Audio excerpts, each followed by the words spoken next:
A girl is trapped on a deserted island with 5 dangerous men. A hellish survival game has officially begun, and the only way to survive is to stay away from these lunatics who could snap at any moment. But her escape plan had just begun to take shape when it was violently disrupted. A man fiercely pinned her down onto the scorching sand. His cold voice, heavy with suppressed rage, crashed down on her. Miss Flown.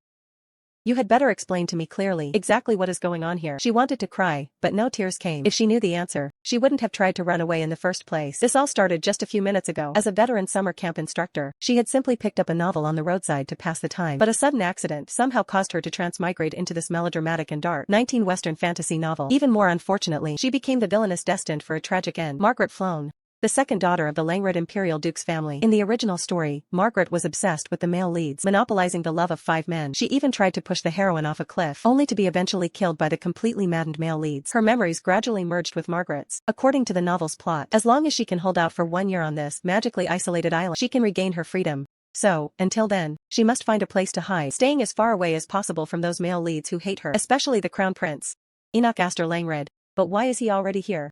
The girl almost had a breakdown on the spot. How could it start on hell mode right from the beginning? Wait, if Enoch is here, doesn't that mean this is the very beginning of the novel? In the original work, the first male lead woke up on this very beach. Just as the thought flashed through her mind, Enoch's brow twitched. The girl's heart nearly stopped. She turned and bolted toward the forest behind her. Who knew that after only 2 steps, an iron grip suddenly seized her ankle. A massive force slammed her hard onto the ground. In the next second, a hot body pressed down heavily on top of her. Miss Flown, where exactly do you think you're running to? The girl was completely stunned. Help. She had been caught by the person she least wanted to meet. Seeing that she didn't answer for a long time, the hand gripping her jaw tightened its pressure. Speak. What is going on here? Thinking quickly, she suddenly pointed at the sky and shouted, what is that? Enoch instinctively looked up. She took the opportunity to break free from his restraint, but her elaborate dress became a burden. Enoch caught her once again. Do you think him some kind of joke to you? Margaret felt both aggrieved and angry. How should I know what's going on? I'm just as confused as you are. Enoch leaned down, closing the distance. You expect me to believe your lies? It wasn't hard to understand why he was so agitated. In the past, Margaret was like a persistent stalker, following him around all day. She even went as far as buying a so-called love potion, which caused him to go into anaphylactic shock, nearly costing him his life. From that day on, Enoch felt nothing but loathing for Margaret. Listing the foolish things Margaret had done, any single one was enough to send her to the tribunal. But relying on the power of the Duke's family, she always managed to escape unscathed. Enoch, on the other hand, though the Crown Prince of the Empire, had a mother who was a lowborn commoner.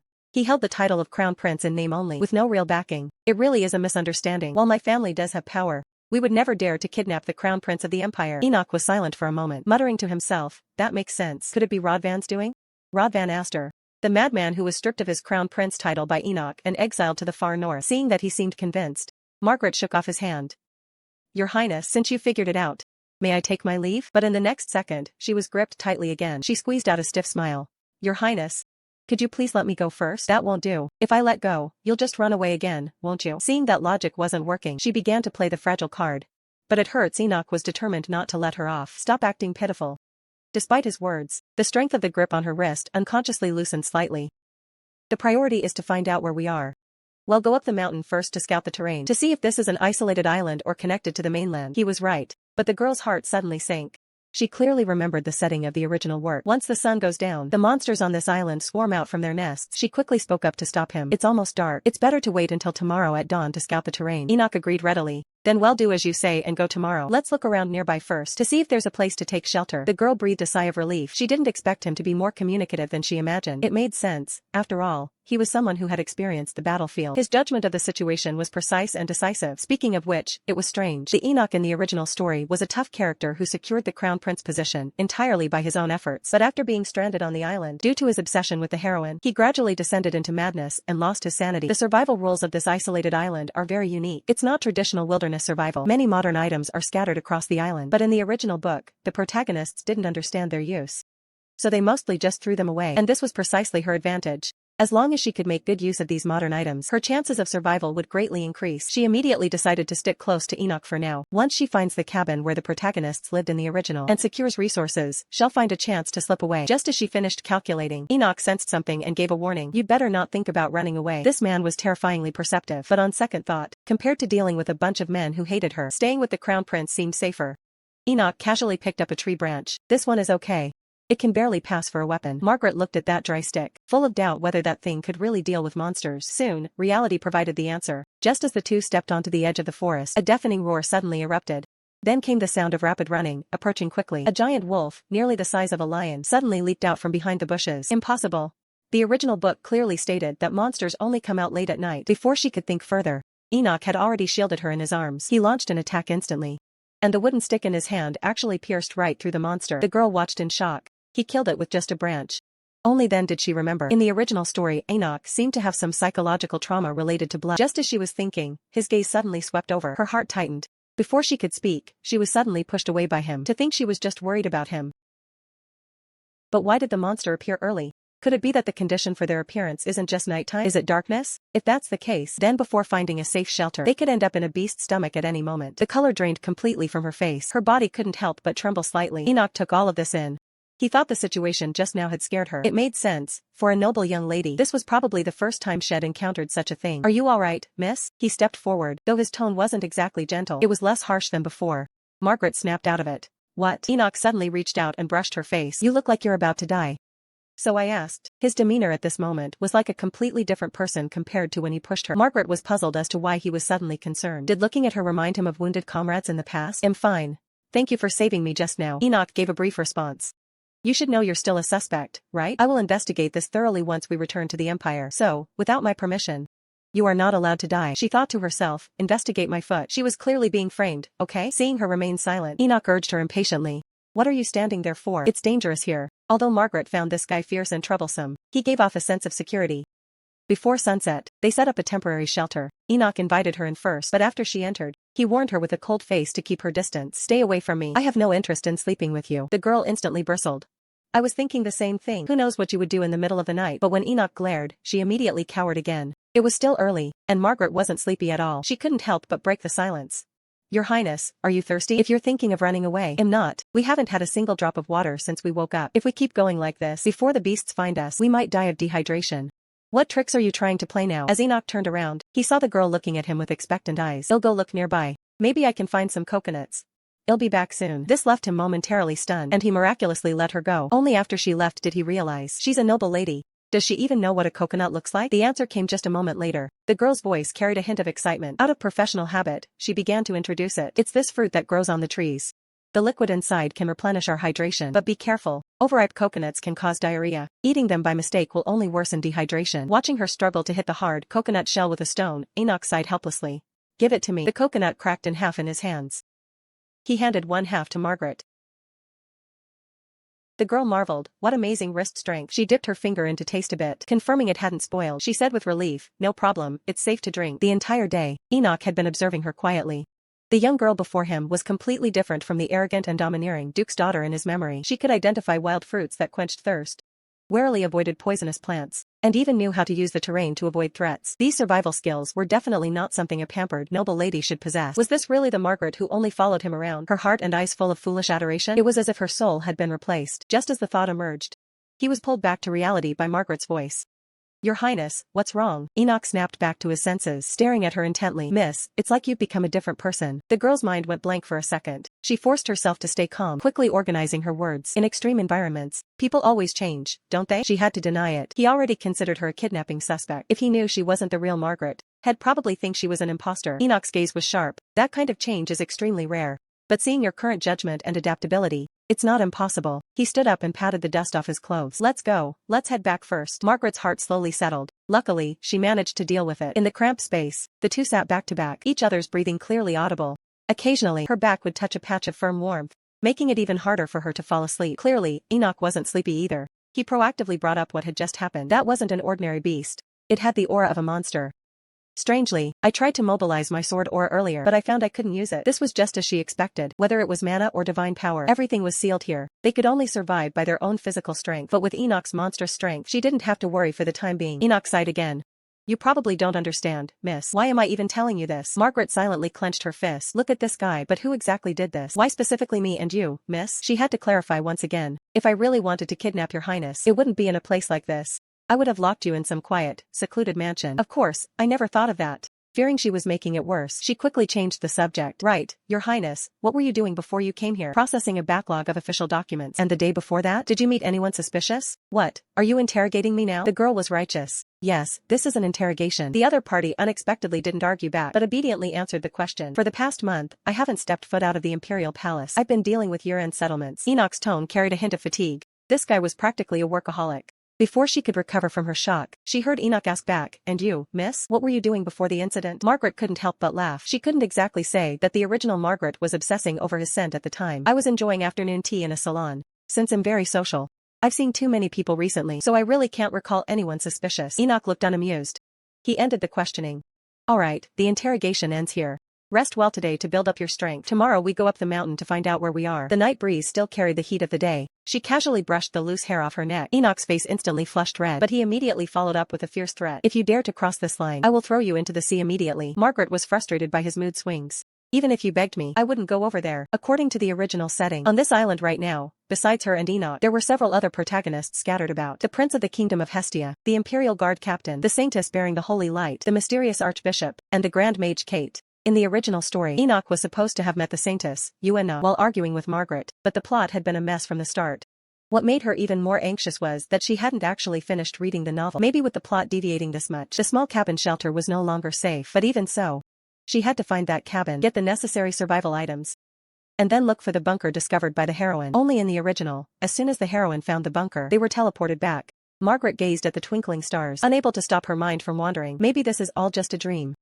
When she wakes up tomorrow, she'll be lying in her own familiar bed. Everything is but a fleeting dream. If that's the case, never getting to meet the Grand Mage Kate she adored would be quite a regret. Deep in the forest, a group of monsters roared, stalking a battered figure. A man emerged from the thick bushes. His face was full of anger. He looked at the unfamiliar jungle, unable to stop himself from swearing. Damn it, where on earth is this place? She tied her skirt up to her thigh, then cleanly tied up her long hair, preparing to catch fish in the sea. Just because the girl transmigrated into a 19 dark novel, she was forced to be trapped on an island with a bunch of crazy male leads. She had to endure for a full year to have a chance to leave. During this time, not only did she have to guard against the male leads losing control, but she also had to avoid the monsters in the dense forest. Margaret was woken up early by the cold. She muttered about lighting a fire to sleep next time, but the moment she sat up, she realized Enoch's coat was covering her. You're awake? A voice came from behind her. The girl looked back. The man's back was straight, his eyes clear. There wasn't a trace of sleepiness in him. You didn't sleep all night? Enoch averted his gaze and didn't answer. Although she guessed it was to keep watch, she still felt a flare of anger. Wasting your energy like this in the wild is no different from seeking death, especially when we have to go to the mountaintop today. Enoch's temples throbbed from her nagging. He finally choked out a sentence. I wasn't sure yet if you were trustworthy, miss. Margaret looked at him and laughed out of frustration. He said he didn't trust her. Yet he took off his coat to cover her. Someone so contradictory was a first for her. Just then, her stomach let out an ill-timed protest. Margaret's face turned red with embarrassment. It seemed they had to find some wild fruit in the mountains first, but the moment they reached the summit, her heart suddenly plummeted. This was indeed the setting of the novel she had read. Enoch instantly became irritable. Damn it. I have no idea where we are. Who exactly sent us here? Just like him, Margaret felt despair. There was still a year before the gate would open. Could she survive in the hands of these gradually maddening male leads? She should have found a chance to run away earlier, but climbing the mountain had exhausted her. Moreover, she looked at Enoch. She was afraid that if he continued like this, he would be in danger. Margaret took a deep breath and reached her hand out to him. Since we know this is an island, let's go back down. We have to survive to get back. She knew clearly that Enoch hadn't even drunk water since yesterday, let alone eaten anything, no matter how battle-hardened he was. At this moment, his judgment had hit rock bottom. She weighed her words. Before it gets dark and the monsters appear, we have to get down the mountain. Just when she thought he would coldly refuse, Enoch took her hand. What surprised her even more was that he bowed slightly. Thank you. Her stomach gave another loud protest. Margaret's cheeks instantly turned crimson. Enoch turned his head away. I didn't hear anything. It seemed they had to solve the food problem first. The man looked puzzled. Miss, are you serious? Of course.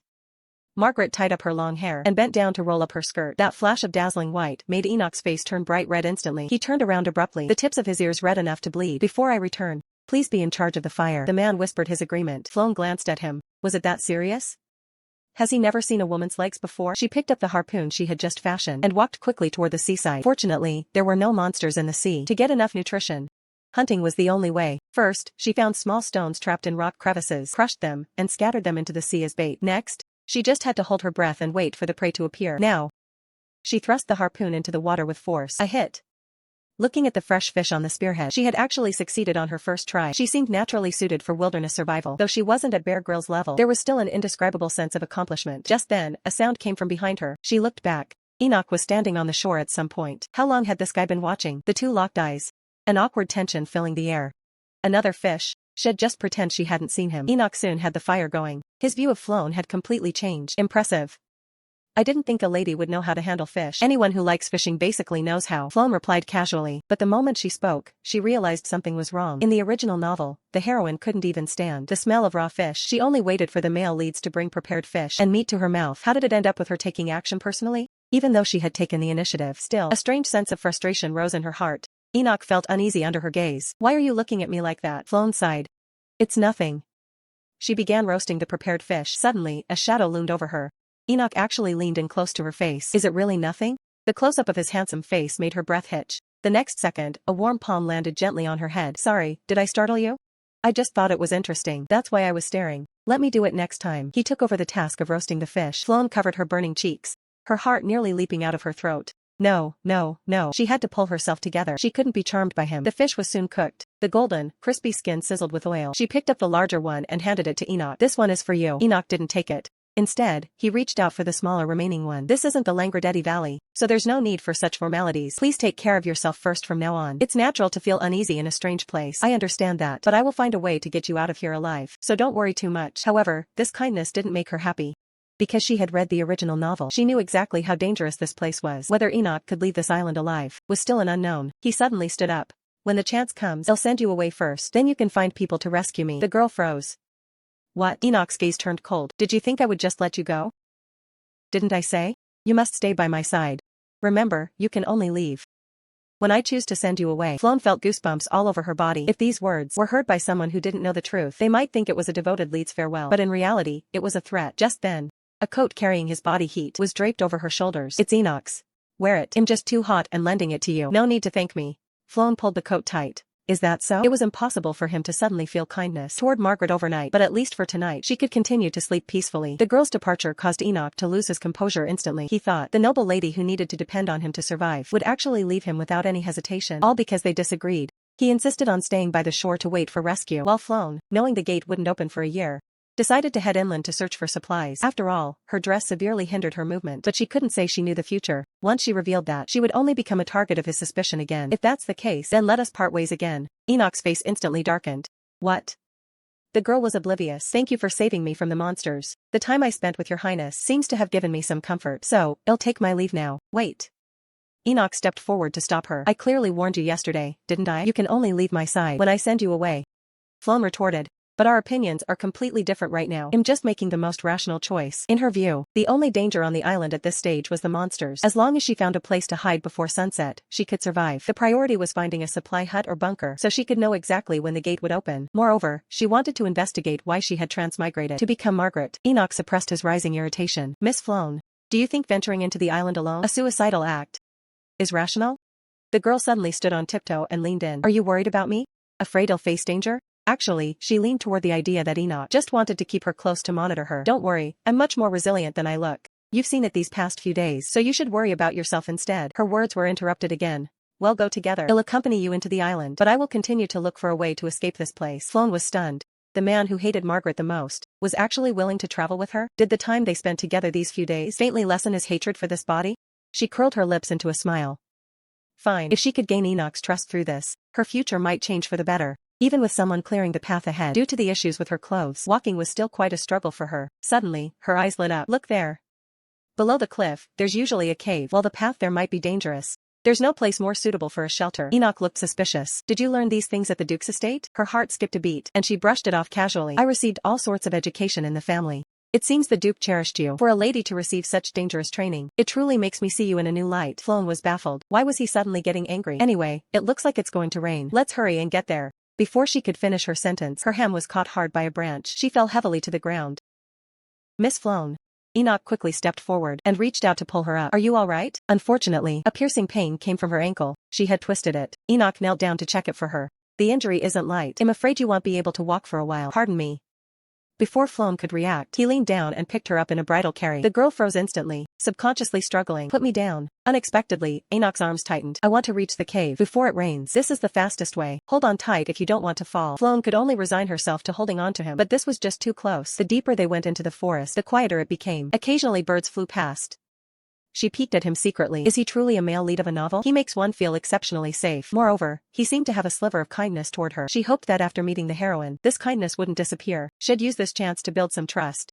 Your Highness, you've seen it too. Since coming to this island, I've really changed. Just treat it as if I'd been reborn. I won't be like I was before.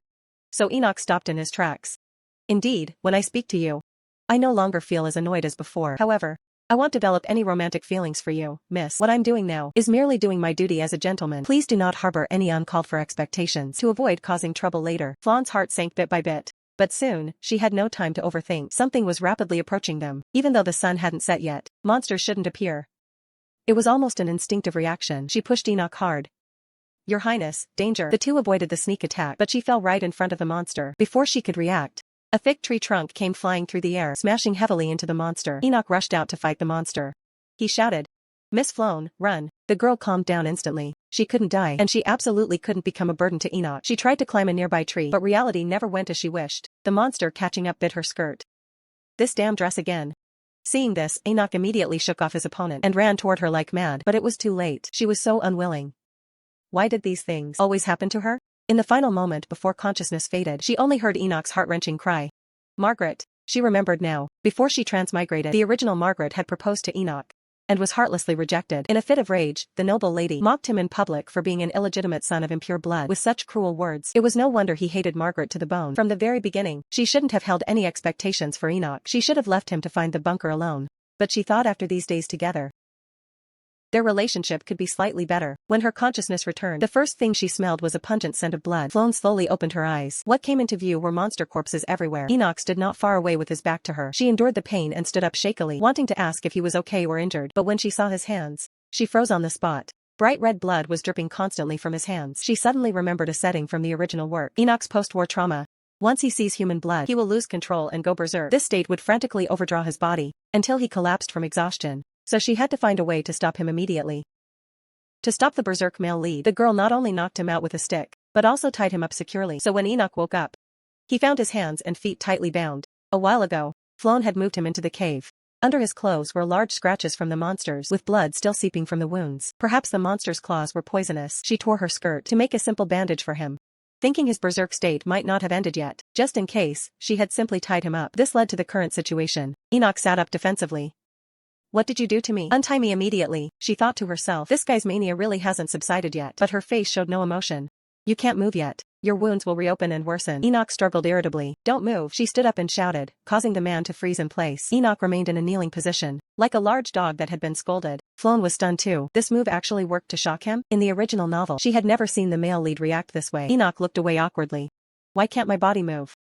It's okay now. She approached and gently stroked Enoch's head. Her gentle voice was wrapped in warmth, smoothing the man's frayed nerves bit by bit. His eyelids fluttered, and with a thud, he fell to the ground. The girl let out a long sigh of relief. If something had gone wrong just now, she probably would have ended up like those monsters from earlier today. In the original novel, when the lead went berserk, he was always comforted by the heroine. She scratched her hair in frustration. For the heroine Joanna, this was a romantic plot to build their relationship, but for her, it was a matter of life and death.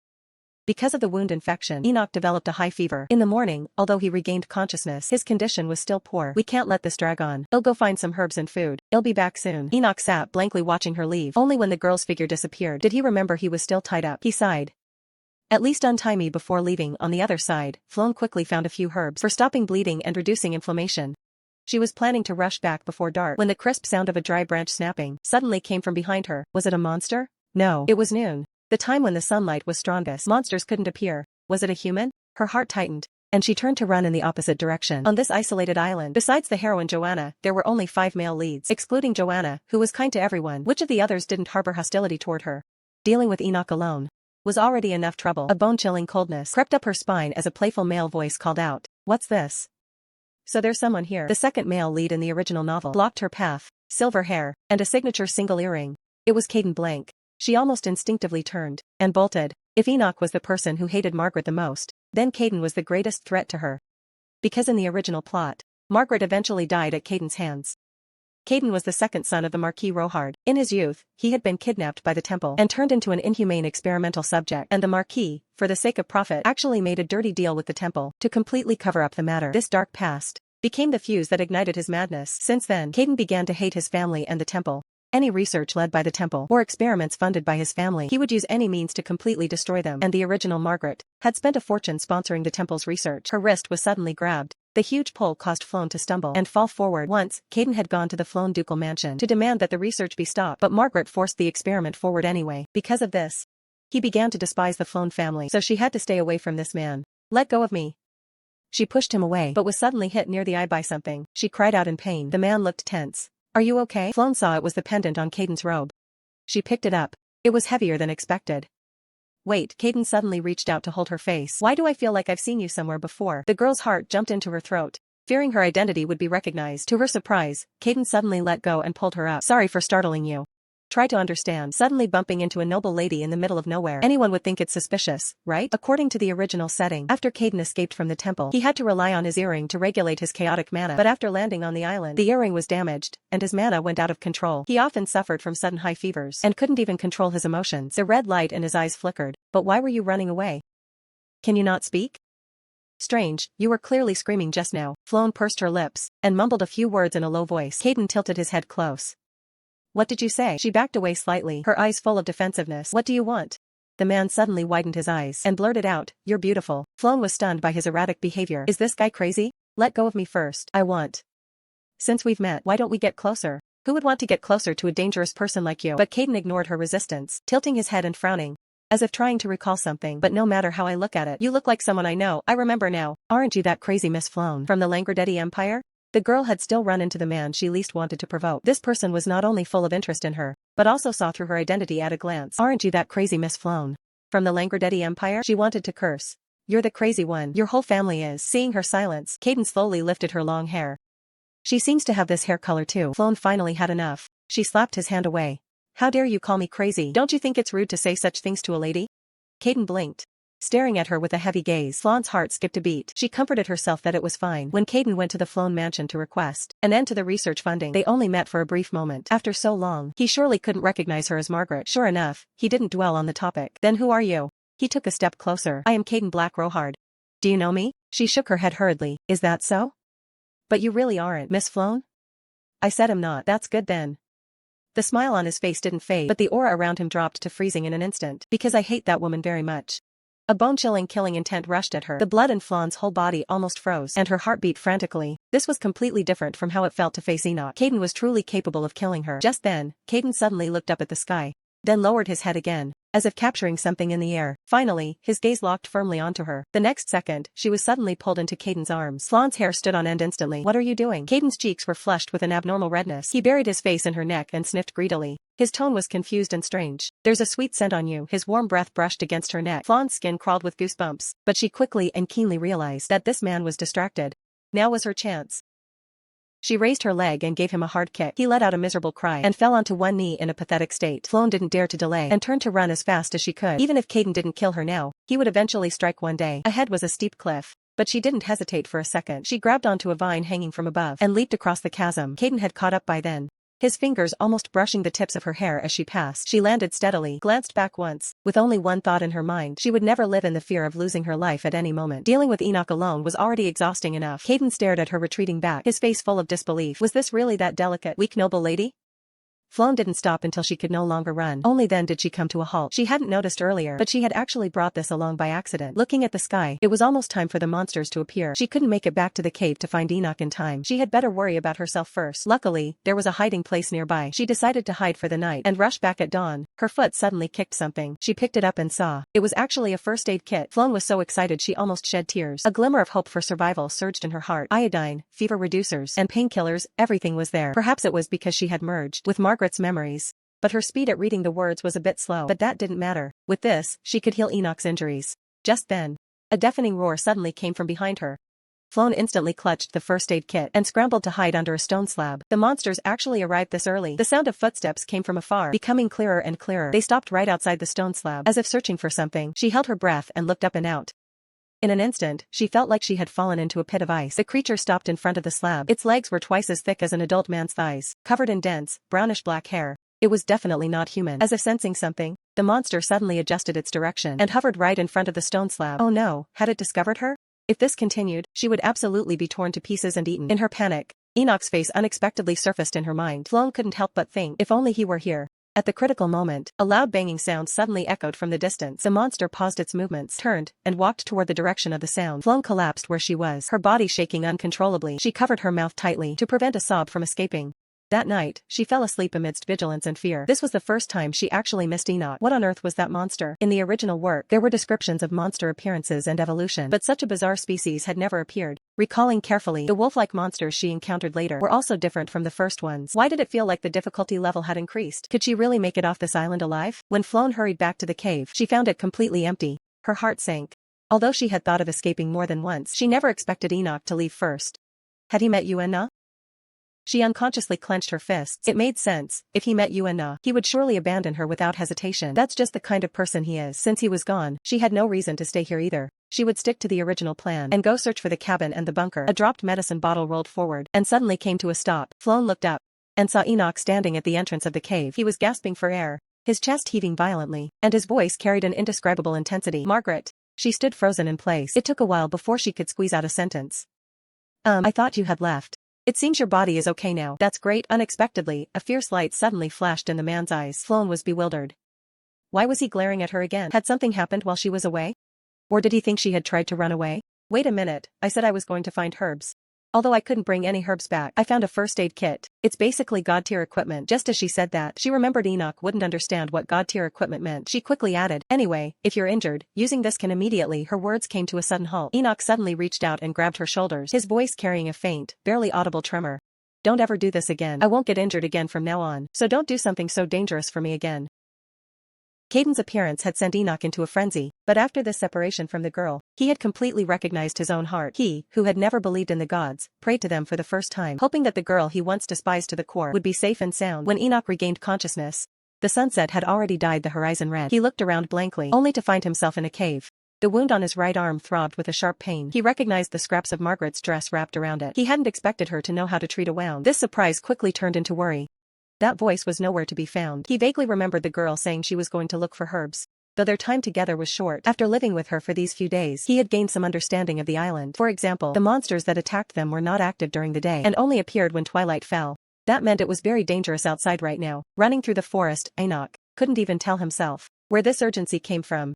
Normally, he would never risk his own life like this for Sloane. He clearly disliked her, but everything Sloane had done for him kept surging in his mind. Without her, would he still be alive? Those poisonous words he had said to her now turned into brands, word by word, burning fiercely into his heart. How could he have been so awful? Sloane was in this strange, desolate island. How scared must she be? Instead of showing even a bit of sympathy, he had used the harshest words to hurt her. That night, Enoch prayed earnestly all night long, hoping Margaret was alive, and hoping she was safe. Now, this person had returned to his side. Unlike Enoch's complex state of mind, the girl was currently looking quite bewildered. Your Highness, what are you? The man corrected her. Enoch. He leaned closer to the girl, lightly pressing his forehead against hers. From now on, call me Enoch. The girl became even more confused. Enoch was acting very strange. It was impossible for him to be so devoted to Margaret. She had heard that people change in extreme environments. Is that why? Her cheeks were suddenly cupped by his hands. The man's tone held an irrepressible anger. You're injured. Who did this? Sloane only felt awkward and uncomfortable. She slapped his hands away. It's nothing, just a small scratch. This is certainly new for your highness to talk to me like this. Is your fever still not down? She deliberately mimicked his former tone. I have no favorable feelings toward you, my lady, so I hope you do not harbor empty expectations. That way, things will be less troublesome for both of us. Enoch's heart trembled violently. He sat there on his knees with his head bowed, his bangs covering the swirling emotions in his eyes. The girl shook her head. Did those words really hit him that hard? But now was not the time to be soft-hearted. She stood up. I'm so hungry right now. I'm practically starving to death. Let's go hunting first. Of course, I'll finish treating your wound first. Enoch stared at her fixedly. In the end, he only managed to say, thank you. Sloane took out the medicine. First, we start with disinfecting. It will hurt quite a bit, but you have to bear it. It was more troublesome than she thought. Fortunately, the wound hadn't become further inflamed. Done.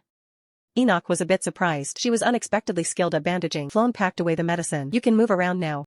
He asked doubtfully. How did you know what those medicines were? The girl's heart skipped a beat. How should she explain this? You know the eastern continent across the sea, right? That's the language from there. I studied a bit of it once. Enoch's eyes showed suspicion, but he didn't press her further. I see. The girl breathed a sigh of relief. Luckily, she managed to brush it off using Margaret's memories. But why did the author include modern first aid settings like this? Enoch spoke again. Don't you plan to tell me about the injury on your face? Flown thought for a moment. It didn't seem necessary to hide the encounter with Caden. After all, they would meet eventually. I ran into a strange man. I was hit by a decoration on his clothes. How exactly did that happen? Because I was being pinned down by him at the time. A crisp cracking sound was heard. The stone in Enoch's hand was actually crushed into powder. Do you know who that man is? I picked up the thing that hit my face. It should be his. Enoch looked closely. This is the crest of the magic tower, the girl thought to herself. As expected, he recognized it at a glance. However, she was more worried about other things. Your Highness, will you still lose control when you see blood? Enoch's body suddenly stiffened. Flown didn't miss his panic. I know this question is blunt, but if we're going to act together, I need to know this. Enoch gave a long sigh. It is possible it will keep happening. I've had this symptom since I returned from the battlefield. Since I don't see blood in the palace, I'm usually fine. The girl pressed. Do you not know of a way to control it? His eyes began to shift and avoid hers, as if he had something difficult to say. Flown recalled not long ago. His manic emotions had stabilized back then. There clearly was a way to suppress the outbursts. What exactly is the reason? Just then, the man finally spoke. Margaret, that day, you told me to stop. It seems only your words work on me. A moment ago, under Flown's questioning, Enoch revealed the method to stop his madness. Due to his status, whether it was when he had conflicts with his brothers as a child or when he fell into madness on the battlefield, no one had ever said stop to him, nor any words of restraint. Perhaps what I needed was just someone who could stop me. I said before that this is a trauma from the war, because the memories of the battles in Ramali were too gruesome. I lose control whenever I see blood. As he spoke, he actually sliced his own palm. Flown's heart tightened, but he maintained a normal expression. A minor wound is fine. The girl breathed a sigh of relief and immediately understood the reason. Likely, before Enoch rose to the position of crown prince, no one ever dared to help him, and even fewer would comfort him. If there really is a spell to control my madness, it must be the words you said back then. In the original plot, Yuino relied on physical intimacy to barely suppress his demonic nature, but she couldn't fundamentally cure it. That's not right. From the very beginning, who would have thought that a man as powerful as him would long to be controlled by someone else? It's good that there's a way. Flown gave serious instructions. From now on, whenever there's a scene involving blood, you must immediately avoid it. Enoch nodded obediently. I'm sorry, but which medicine was the one you put on the wound? This one. Enoch took it, squeezed it onto his fingertip, and suddenly leaned toward her. Flown instinctively backed away, but the more she dodged, the closer Enoch got. I think this spot needs some medicine too. At the corner of the girl's eye, where the scratch was, he gently applied the ointment. What else did that man do to you? I already told you. I escaped after giving him a kick, but I got lost as a result and hid in the woods until dawn. Enoch's hanging heart finally settled. Before we escape from this island, you are not to act alone again. That was my plan all along anyway, she replied.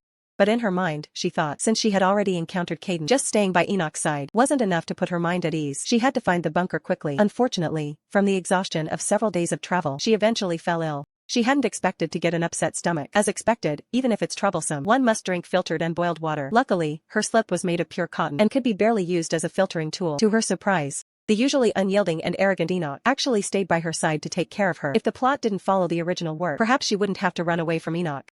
But on second thought, if they encountered the female lead later, and if Enoch turned into how he was in the original, wouldn't all her efforts be for nothing? Hopefully, she could find the bunker's location before then. Didn't I tell you to rest more? A familiar voice sounded from behind. The girl blinked. But people have to eat to survive. The man shook his head helplessly, his tone softening. Fine, well, do as you say. Let's go back and fill our stomachs first. But as they were walking, Enoch suddenly stopped.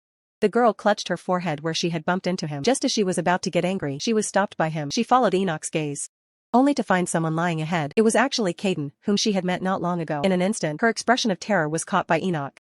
He immediately guessed that this was the man who had hurt her. He was about to strike right then and there. Wait. Flown lunged to block him. Enoch looked puzzled. Margaret?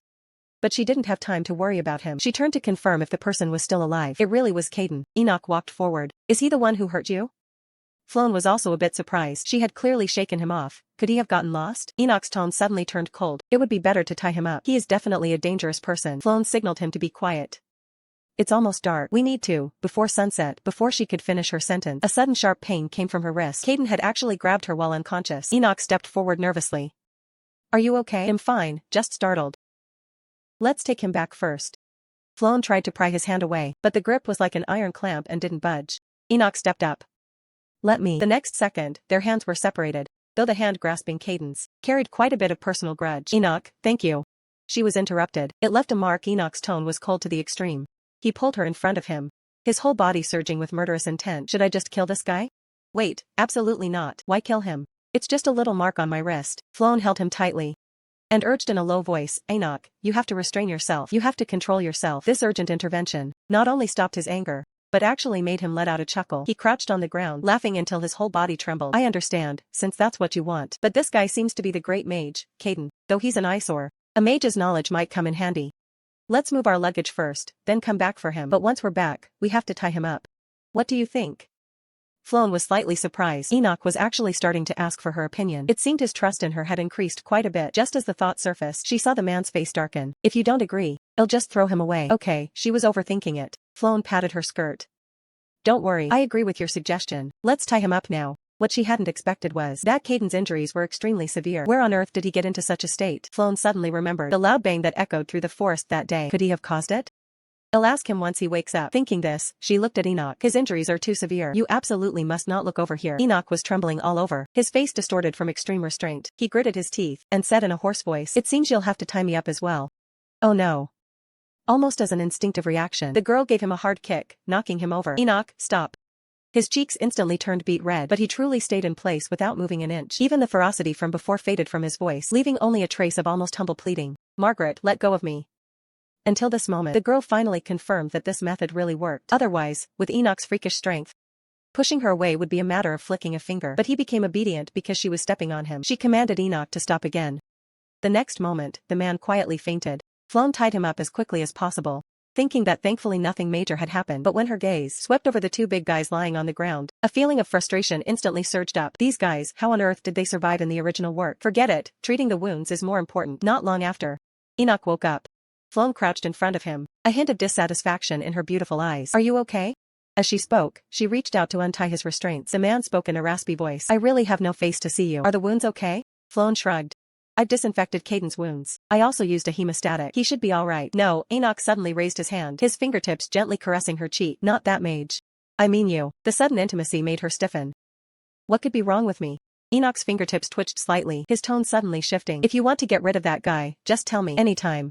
Floan was speechless. You're acting up again. The man raised an eyebrow. That would be better. The girl sighed deeply. If this keeps up, she'll eventually go crazy too. The two of them watched over the unconscious Caden all night. His body temperature remained high. Could it be that, like the monsters that attacked Enoch, he was also poisoned? Even by the next day, he still hadn't woken up. Fortunately, his breathing wasn't as rapid anymore. They decided to scout the vicinity first. However, the deeper they went into the dense forest, the hotter Floan felt. The bunker and hut she remembered were located respectively at the foot of a massive mountain and on a steep cliff. The last time she climbed to the mountaintop, she observed that this island had 3 huge mountains. If this mountain didn't have a bunker or a hut, they would have to try their luck on the other 2 mountains. She just didn't know if it was because of the heat.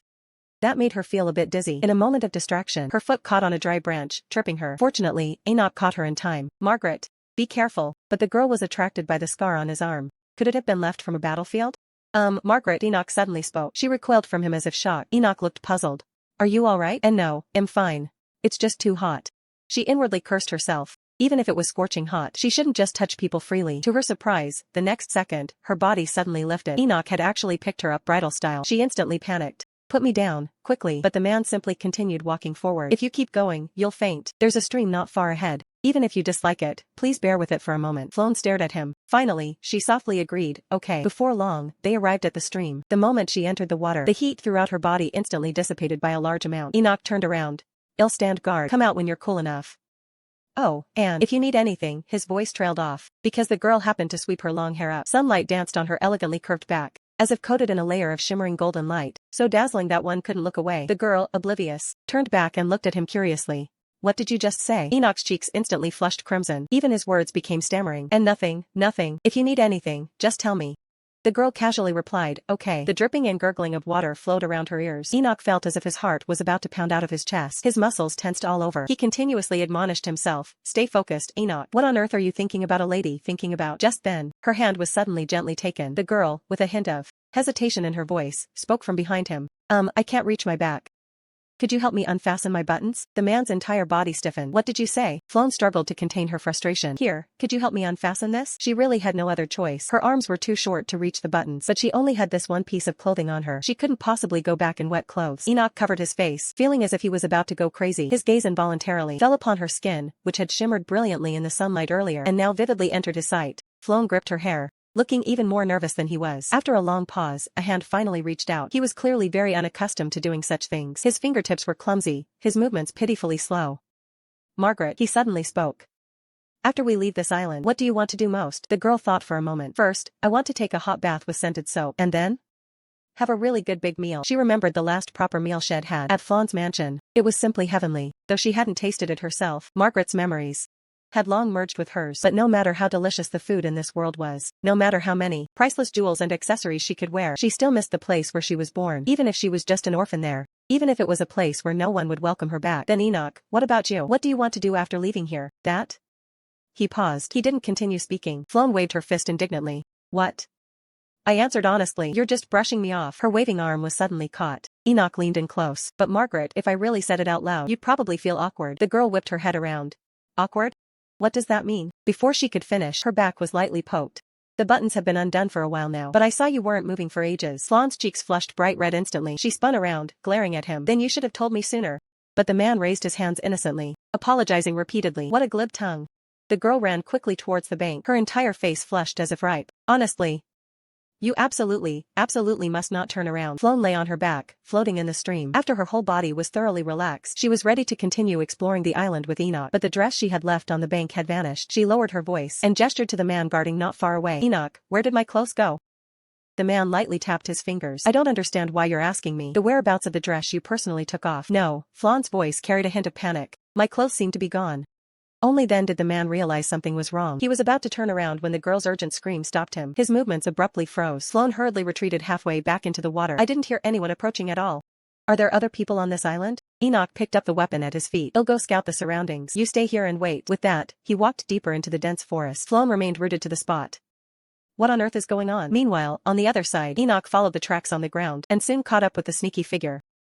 After a brief struggle, he forcefully pinned the person to the ground. There are so many faces I haven't seen in a long time on this island, aren't there? Wouldn't you agree? Sir Diego. The man pinned to the ground was filled with alarm. Who would have thought that the one who stole Floan's dress was actually the captain of the royal guards of the Langrisser Empire? According to Diego, he had suddenly lost consciousness during a training exercise, and when he woke up, he was already here. I also have two companions whom your highness knows.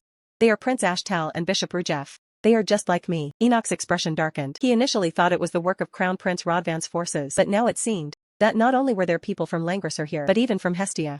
Who exactly is orchestrating this whole scheme? However, he sharply scanned Diego. Does anyone among the knight's companions need women's clothing? Diego immediately explained. The situation was urgent at the time. Someone among my companions needed such a dress. But this dress, it doesn't look like something Prince Ashtal or Bishop Rujef would wear. Are you doubting me, your highness? Enoch radiated intense killing intent. His spear tip once again pointed at Diego. Answer my question. Diego instantly panicked. Your highness, I am a knight of the Langrisser Empire, not your enemy. When you stole my companion's clothes, why didn't you remember to say that? Seeing he could no longer hide it, Diego gritted his teeth and confessed. Among my companions is Saintess Joanna Lucy. Joanna Lucy. She is a saintess with innate divine power, who only appears once every 100 years in the Empire. The truth, far from surfacing, became even more baffling. A flicker of anger flared in Enoch's heart. Even clergy can't escape this calamity? Indeed, God does not exist. But what's important now is, he questioned, does that woman have no clothes? This dress was my companion's only clothing. If you even stole this, to say the saintess is naked would be a fitting excuse, wouldn't it? It seems I was right. Hand over the clothes immediately. Diego dared not refuse further, and quickly took out the clothes. He respectfully handed them to Enoch. Enoch took them and coldly instructed. We will meet here once every 10 days. If you move far away, tell me in advance. Don't let your companions know. Seeing Enoch about to turn and leave, Diego panicked. Your highness, aren't you coming with me? Enoch's footsteps paused. He turned back, his gaze at Diego chilling to the bone. I believe I said, you only need to answer my question. Diego bowed again. As you command. Also, if you find a way to escape this island, contact me. Don't appear in my companion's sight. If you dare to interfere, I won't let you off. Floan sat on a rock by the bank, wearing only a thin slip. A cold breeze blew, making her sneeze twice. Just as she wondered where Enoch had gone, the man finally returned. Seeing him bring back her clothes, the girl excitedly stood up, but as soon as she steadied herself, a fierce wave of dizziness suddenly swept over her. She stumbled straight back into the cold stream. When she woke up again, she was already back in the cave. A voice from above her head said, "You're awake." Only then did she realize that she was actually resting on Enoch's lap. What on earth is going on? Enoch's voice carried a hint of fatigue. I apologize. You suddenly developed a fever. It seems like you caught a chill. I wanted to give you medicine, but I didn't know which one to choose. Floan followed his gaze. She saw the medicines from the first aid kit scattered all over the ground. Enoch gave a self-deprecating laugh. In my entire life, I've never felt so helpless. It's not your fault. Floan mumbled comfortingly. No sooner had she spoken than she suddenly remembered something. Oh, right. Where did you find my clothes? Enoch said hesitantly. I met Sir Diego. Floan's heart skipped a beat. Diego? The one who, in the Empire, was known for his integrity and uprightness, a revered captain who upheld the spirit of chivalry? He would actually steal from someone who was bathing a woman's clothes? Did his chivalry get eaten by a dog? Enoch suddenly leaned down and earnestly apologized to her. He was originally my subordinate. Therefore, for his egregious rude behavior, It is proper for me to apologize. No, why are you apologizing? Because you're very afraid of him. The upright Diego detests you for trying to curry favor with me. Every time he sees you, his attitude becomes exceptionally sharp. So I concealed that you were the owner of the clothes. If you feel you must personally receive his apology, then I will bring him here. An indescribable feeling surged in Flawn's heart. An indefinable feeling. We clearly agreed not to trouble each other. But what is everything he's doing now? Never mind, I'll get my revenge personally later. Hearing this, a smile appeared on Enoch's face. He reached out and gently placed his hand on Flawn's head. The man's laughter, deep and hearty, rumbled in his chest. I knew it. Flawn instantly bristled. What's he laughing at? Does he think she's a dog? However, Enoch's caress didn't make her feel uncomfortable at all. Instead, it gradually calmed her heart. Was it because, as Li Jingju, no one had ever treated her like this? So this is what it feels like to have your head patted. Wait a minute. Besides Sir Diego, were there no other people? Enoch averted his gaze. I don't know. The girl didn't understand why he was acting this way. If we want to escape the island, wouldn't it be better if we acted together? You have a point, but his situation is similar to ours. He also knows nothing. However, we've agreed to meet once every 10 days to exchange information, so there's no need to worry. Flawn temporarily accepted this explanation, but then she suddenly remembered the scene before she fainted. She had only been wearing a slip. Thinking this, she suddenly stared at Enoch. He was instantly startled. He cleared his throat, trying to cover his embarrassment. I changed your clothes, but I made sure to close my eyes and not look at you. Flawn's voice came faintly. So you still looked. Enoch fell silent. Flawn felt a rush of blood to her head. If this were Margaret's world, how would she ever get married in the future? You're worried about that? Marry me, and the problem is solved. The girl instantly bristled. Are you serious? When I said I wanted to marry you in the past, you rejected me because you disliked me. But the situation then and your current self are different. Flawn's heart sank. He actually said she was different, but the current Margaret, she is Margaret. What's the point of saying all this? She dared not speak further and hastily changed the subject. Caden. Enoch pointed to the white-haired man snoring on the ground. That guy also had a fever last night, but he seems fine now. Flawn breathed a sigh of relief. She quickly stood up to leave. Thank you for your trouble. My fever seems to have broken too. You should rest well. I'll go sleep over there. Knowing she was avoiding him, Enoch could only sigh helplessly. Good night. But the girl never expected that. In the middle of the night, Caden would actually attack her. She was pinned firmly to the ground by the man she had personally saved. In the original story, the mad mage Caden, who killed Flawn, had finally seen through her disguise. Don't scream. You'll wake that man. The platinum-haired woman with Enoch. The crown prince, why are you lying? Why are you lying? Margaret. His voice was laced with anger. Is it because I said I didn't like Miss Flawn? Right? But lying is wrong, after all. You're much smarter than I imagined. If you had openly declared yourself Margaret back then, I really don't know what crazy things I might have done. Honestly, on this deserted island, the first person I ran into was actually you. Margaret. Isn't that allowed? But it's strange, it's the exact same face as before. Caden suddenly leaned in close to her neck and sniffed delicately. Why does it feel completely different? The current you is somewhat to my taste. Just then, Caden was violently flung away by a force rod. Long time no see. Enoch, without her knowing when, had already positioned himself in front of Flawn. He stared coldly at Caden. Threatening your savior right after regaining consciousness? What kind of etiquette is that? Caden's tone was full of disbelief. Savior? Are you saying Margaret healed my wounds? Enoch didn't answer. He just slightly turned his head to look at the girl behind him. Margaret, did you permit Rod to call you by your name directly? Seeing the girl shake her head frantically, he turned back and reprimanded Caden. How utterly rude. Caden, however, smiled indifferently. When you don't even know if you can keep your life, what's the point of talking about such formalities? Right now, there's no meaning in it. Enoch suddenly reached out, pulling Flawn to his side. He clearly assumed the stance of a protector. But if we can leave this island alive, then that will be another matter entirely. Caden's words were filled with mockery. Well, it'll be. Enoch, to think even the Crown Prince Enoch would defend Miss Flawn like this. The girl suddenly spoke at this moment. Enoch, wait. She took 2 steps forward. Her gaze fell on Caden's wounds. How did you get these injuries? How else would I get them? This island is full of monsters. I was attacked by monsters. But it's a great fortune that you're all right. Caden's answer was no different from hinting to her about the loud bang that day that he had caused. This person should clearly dislike her, yet after learning she was in danger, he chose to sacrifice the monster he was fighting to help her. Flawn couldn't understand. Why on earth would he do that? This is yours, right? She took out the pendant she had found earlier and handed it to Caden. The man, however, showed a look of extreme disgust. It is indeed very important, but I don't particularly like it. This is the magic box of the successive Mage Tower Lords. To put it simply, it's like an urn. Flawn's hair stood on end. So you're really carrying something special. This is a symbol of the Mage Tower, I suppose. After each Mage Tower Lord dies, their magic power is sealed within this pendant. Caden told them many things about the Mage Tower. Legend has it that even before the Langrisser Empire was founded, the magic of the Mage Tower Lord from the Ingram Dynasty era is also sealed within here. Therefore, it is rumored that this pendant possesses destructive power capable of annihilating a nation. However, only the mage who personally crafted this pendant can unseal it. Unfortunately, that person died 1,000 years ago. So, this thing is useless now. I see. But Flawn felt even more puzzled. Why was Caden telling them all this? The other party spoke again. So, how did you two come to this island? Enoch retorted, and you, Rod? Me? I remember I was clearly about to rush into the temple then. The two exchanged glances, tacitly understanding Caden's dislike for the temple. It seems you two don't want to say. Caden didn't press, shrugging indifferently. Never mind. I'll leave here once my injuries heal. Anyway, thank you for healing my wounds, Margaret. Caden's casual wink made Enoch and Floan stiffen simultaneously. But you said you were going to leave? Leave for where? Floan's heart stirred. Did he know clues about the hut or the bunker? However, Caden had no plans at all. Well, anywhere, I suppose. I plan to search the island thoroughly first. Waking up suddenly in this cursed place is suspicious in itself, since I have no memory of being moved at all. Most likely, we were teleported here. Otherwise, there should be more portals to escape this place. Enoch nodded upon hearing this. I hadn't considered the possibility of portals. Well, I'm especially skilled in that area. He was still a bit surprised. Is it because he's a mage? To be able to so quickly determine the key to escaping the deserted island. Caden's gaze fell back on him again. Just as a trace of wariness rose in Fawn's heart, she saw him extend his hand towards her. His smile held a hint of seductive strangeness. Margaret, will you come with me? Enoch's face instantly turned as dark as a pebble. Flown, even more bewildered, thought, wait, is this guy really sick? He was the villain despised by everyone in the novel. Yet now, he was the focus of the male lead's rivalry. Right in front of the crown prince, Caden openly tried to lure her away. Margaret, will you come with me? Enoch's face instantly turned as black as the bottom of a pot. Flown was even more bewildered. Before the girl could speak, Enoch stepped in front of her. Stop talking nonsense. What are you trying to do to Margaret now? No sooner had he spoken than he reached out and took the girl's hand. You go back and rest. Flown glanced back at Caden. She was still troubled about how to refuse, she thought. Luckily, Enoch had intervened in time, but this guy stuck to them like gum. I heard you're changing your camp. Why?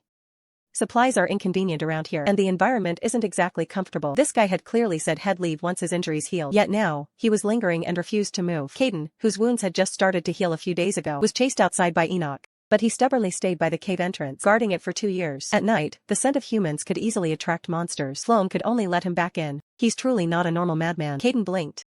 And then asked again, where are you going? I'm going to scout the surroundings. More precisely, she was going hiking. The man suddenly stood up. Wait, but he froze midway. The sharp pain in his abdomen made him fall back to his spot. The girl waved her hand nonchalantly. Patients should just rest quietly until dusk. Floan finally stopped, dejected. Another day with no discoveries. In such a vast place, how am I supposed to find the hut and the bunker? She was so tired that she collapsed onto the ground, gulping down water. Only after her parched throat was moistened did she finally regain some energy. It had been 3 weeks since she arrived on this isolated island. During this time, they hadn't found a way to call for help, nor a path to escape the island. Even Diego, who regularly exchanged messages with Enoch, had remained completely silent. Perhaps having gradually adapted to island life, Enoch, who had previously been overly protective of her, now allowed her to move freely before sunset. Having rested enough, she got up, preparing to head down the mountain. Her foot suddenly kicked something hard. It was a handgun with Elia engraved on it. Next to it was a bag of bullets, but no matter how she pulled the trigger, the handgun remained unresponsive. Is it broken? Undeterred, she pressed it a few more times haphazardly. In that instant, the gun barrel, which she thought was useless, suddenly burst into flames, accompanied by a deafening bang. The bullet exploded in the sky like a brilliant firework. Oh no! The sun is setting, meaning monsters are becoming active. What this sound would attract was obvious. She turned and ran wildly down the mountain. The sound of footsteps behind her grew closer. As she ran, she kicked over logs in her path. This move temporarily slowed the monsters, but just then, a figure suddenly appeared in front of her. Floan hardened her heart and yelled at the top of her lungs, "Get out of the way." As soon as the man turned his head, he was scared out of his wits by the sight behind him. Swarms of monsters were frantically charging towards them, claws bared. Why are you standing there? Run. Seeing the man frozen in place, Floan grabbed his wrist. The roars of the monsters grew closer. The man questioned in terror. Why aren't the monsters gathering together? Is it because of that strange magic that exploded in the sky just now? First of all, magic is completely ineffective on this island, so what you saw just now wasn't magic. Seeing the monsters about to catch up, Floan noticed a huge rock ahead. An idea flashed in her mind. I have an idea. When I give the signal, immediately get down. Without waiting for the man to react, Floan suddenly aimed the handgun at him. Get down quickly. Fortunately, the other party reacted swiftly. She pulled the trigger at the swarming monsters. A sharp explosion erupted. Flames shot into the sky. They hid behind the rock, waiting for the flames to subside. The swarms of monsters were annihilated in one blow. We're saved. Floan collapsed to the ground, exhausted. All the strength in her body seemed to have been drained. But the man behind her suddenly approached, his voice full of anger. Who exactly are you? His long, pale blue hair, like water, fluttered in the wind. Floan recognized the other party's identity at a glance. He was a candidate chosen by the Empress, Archbishop Rogerf, one of the 12 of the century. Are you a witch? Floan frowned. How could that be? I kindly saved you, and this is how you treat your savior? The man's expression remained unchanged. He reluctantly reined in his anger. Thank you for saving me. For now. What does thank you for now mean? But the next second, Roger suddenly grabbed her. Wait, could you be Miss Floan? You actually chased me all the way to this place? Just to force me to make a love potion for you? Floan slapped his hand away. What love potion? No sooner had she spoken than fragments of Margaret's memories suddenly flashed through her mind. It turned out that Margaret, to obtain a love potion, had relentlessly pursued Roger. She had even incited other priests to fund and promote the experiment. No wonder he hated Margaret so much. The girl shamelessly began to play dumb. "I'm not some Miss Flown.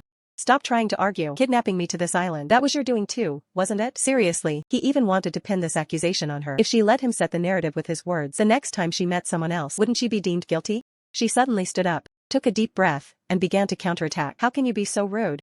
I told you I'm not." And I was almost torn to shreds. Roger was taken aback by her. "Miss, why are you suddenly shouting? Who's your miss? I keep saying you've mistaken me for someone else, and I saved your life. At a time like this, even bowing to the ground in thanks wouldn't be too much. You could at least say thank you." Roger was completely flustered by her onslaught. "Well, that's true. Then bow to me and say thank you." The man obediently lowered his head. Flown, with a fierce expression, raised her voice. "Say thank you. Don't look up until I say you can." While the man was still dazed, Flown quietly took a few steps back, turned around, and bolted. She silently thought to herself, "It's fine. I won't see this guy again anyway."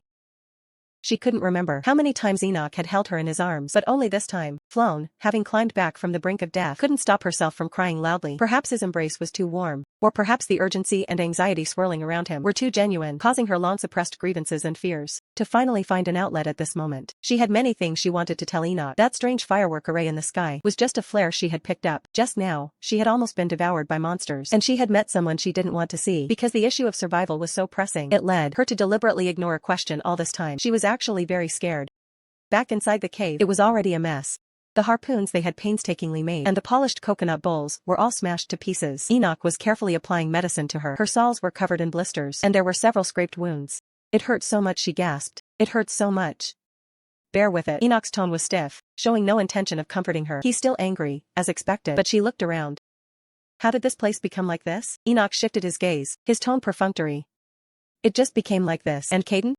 He went to look for you." Flown was surprised. Even Caden had risked danger to go look for her. But why is this guy still angry? She could probably guess that if it weren't for worrying about her, Enoch wouldn't be this way. Guilt welled up. She frantically explained, "I just went hiking. I thought I'd be back soon. Maybe I haven't exercised in too long. I had lost all sense of time. I ran all the way down the mountain, and I dealt with the monsters chasing me." Her voice grew smaller and smaller as Enoch's face slowly darkened. Finally, she could only give two awkward, dry laughs. This is so uncomfortable. She would rather Enoch yell at her fiercely than this current situation. The oppressive silence. After a long time, Enoch lowered his head and sighed heavily. "I'm sorry. I'm not angry with you. I'm angry with myself. I should have protected you and let you stay comfortable. But because of my inadequacy, you always get hurt like this." "Enoch," Flown hastily interrupted him. "It's my own mistake. You have no obligation to be responsible for me from beginning to end." She, of course, knew that Enoch was acting out of knightly spirit, which was why he was so considerate of her. But he had been too good to her recently. "Is he planning to settle accounts with me after we get back?" Flown immediately put up her guard. "Thank you for worrying about me, but I have no intention of living a comfortable life here. So stop always thinking about taking care of me. Worry about yourself first. Without me, you probably wouldn't last a day on this island." She deliberately spoke exaggeratedly and harshly. She thought she would get a rebuttal from the man, who knew Enoch would, with downcast eyes, calmly admit it. "That's true. Without you, I really wouldn't last on this island alone." Flown was completely stunned. Seeing his reaction, Enoch gave a self-deprecating smile. "I can't believe I've become like this. Even I didn't expect it." Flown incredulously turned around. Did he take the wrong medicine, or was she hallucinating? But the other party's next words made her unable to continue avoiding it. "I care." Enoch suddenly moved closer to her. His warm fingertips gently held her hand. "Margaret, I've started to care about you too." Enoch mustered the courage to confess but was tragically rejected. Meanwhile, the Mage Tower Lord seized the opportunity. The girl only thought about how to survive on the isolated island, but the two men she had picked up were sworn enemies, like fire and water. Just a moment ago, when Enoch held her fingertips and uttered those words, "I care about you too," Flown was about to go crazy. Flown's mind was thrown into utter chaos. What does two mean? Did he think that she still liked him as before? Undeniably, their days and nights together had indeed caused her to develop some unusual feelings for Enoch. After all, the original Margaret deeply loved Enoch. But this slight flutter, in front of the goal of simply surviving, was too insignificant to mention. Flown took a deep breath, trying to guide him with the calmest tone. "I understand. If we're living together, of course we'd care about each other." Enoch eagerly interrupted her. "Margaret, I don't mean it that way. But Enoch, spending energy on these trivial feelings is of no benefit to our survival. Wouldn't it be better to restrain ourselves a little?" Enoch froze in place. He finally realized, belatedly, that Flown had not only not misunderstood but had understood perfectly clearly. With the gentlest tone, she had completely drawn a line between them. Flown had just breathed a sigh of relief, thinking these words would make him retreat, when Enoch suddenly moved closer to her. His fingertips lightly brushed her cheek. His deep, aggressive voice rang in her ear. If only one could do as they pleased. If that were the case, I wouldn't be like this now. Floan trembled. She had originally thought someone as conventional as Enoch would surely concede and back down, but the result was exactly the opposite. Not only did he not retreat, he took a step further. Was he always such an impactful person? She tried hard to gather her wits. If I want to survive on this island, I absolutely cannot be at anyone's mercy. Your Highness, didn't you say you wouldn't develop feelings for me? And told me not to harbor any unrealistic expectations? If we continue to entangle ourselves like this, won't it be just as you said, that it would cause trouble for both of us? So let's stop here. The man's lips trembled a few times, as if 1,000 words were caught in his throat, but in the end, he merely lowered his head like a defeated man. Floan hadn't expected these words to hit him so hard. These were all his words from the past. She merely returned his words to him, exactly as they were. Why, then, was he acting so wrong? It made her feel a faint pang of unwillingness. She softened her tone. Enoch, I want to live. And I hope you can also live well and survive. What I'm saying is sincere. Enoch suddenly looked up, his golden pupils abruptly constricted. Floan gently placed her hand on his. So, for now, let's only think about survival, okay? Other matters we can discuss when we leave this place alive. After a long time, he slowly closed his eyes. His Adam's apple bobbed, as if he was suppressing some emotion. The sound he uttered was so faint it was almost inaudible. Yes, because she couldn't stand the awkward atmosphere between her and Enoch. Floan walked out of the cave. She didn't expect to see Caden sitting under a tree at the cave entrance. He was quietly gazing at the dense forest in the distance. Floan had reservations about him. But she remembered that he had actively gone to look for her earlier. She wasn't so cold-hearted as to not even say a word of thanks. Floan walked over and sat beside him. She softly apologized. I'm sorry for making you worry. Enoch told me you went looking for me. Caden slowly turned his head to look at her. After a few seconds of silence, he suddenly curled his lips, revealing a smile with a deep, strange meaning. It's good that you're safe. A strange magic circle appeared in the sky. The sun was almost setting, but you were nowhere to be found. The crown prince was like he had separation anxiety, frantically searching all over the island for you. He emphasized his words very frantically. In Caden's crimson eyes, an unfathomable light flickered. Anyway, never mind. It's good that you're all right. It's just that I heard everything just now. Floan was momentarily unsure how to react. All those embarrassing things she and Enoch had said were actually overheard by him. The next second, Caden suddenly reached out. But do you know? His cool fingertips gently pinched her chin, making her look up at him. What should I do? I think I'm starting to care about you too. He approached the girl with playful intentions, coating his illusory words with honey, blending deep affection and ambiguity into his confession. He thought that even if rejected, it wouldn't matter. But when he truly faced the girl's cold rejection, Caden still regretted it. Floan had never considered falling in love, even if the other person was the most strikingly handsome person she had ever seen. In a situation where she had to fight with all her might just to survive, facing the male lead's consecutive confessions, she only felt anger. She was only gone for a while. What exactly are these two doing? She glared at the man in front of her, her tone cold and stiff. Stop joking. Why would you care about me? When you hated me before. You didn't say that. Think about it properly. How many times have we even met? You openly disdained me, said you didn't like me. How could I possibly have feelings for you? Caden's body stiffened abruptly, as if he had realized something. He opened his mouth to explain, but the words caught in his throat. After a long silence, he finally spoke in a hoarse voice. I'm sorry. At first, I was afraid of being deceived by you. But you're not like the Margaret I knew in the past. You're completely different from the rumors. So I started paying attention to your every move. I didn't expect to grow more and more curious about you, and eventually fall for you. A hint of grievance stained her beautiful eyes. I can't control these feelings either. Floan just looked at him coldly, whether it was due to the terrible first impression, or already knowing what kind of man he was. No matter what Caden said, she couldn't feel an ounce of sincerity, but she didn't intend to offend this man. Alright, since you don't like me anyway, don't do these strange things anymore. Caden's lips trembled. I don't know what you're talking about. But the girl's next words directly exposed his pretense. Isn't your earring broken? I know it helps you regulate your emotions, right? This was the first time Caden truly showed genuine surprise in front of her. A forced smile still clung to his lips, but his eyes were filled with shock. How did you know? Because I know the person who made this earring. Floan's tone was calm. Anyway, you must learn to regulate your emotions. Without the help of the earring, I can probably understand now why you said those strange things to me. It's probably because of the earring. Although she wasn't very familiar with Caden, with things said to this extent, he should understand. What's more, there was Enoch.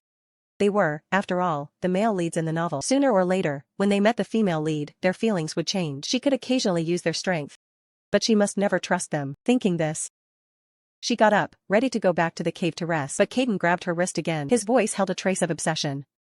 Yes, even you find it absurd, don't you? But Margaret, my interest in you, regardless of its initial reason, my feelings now are real.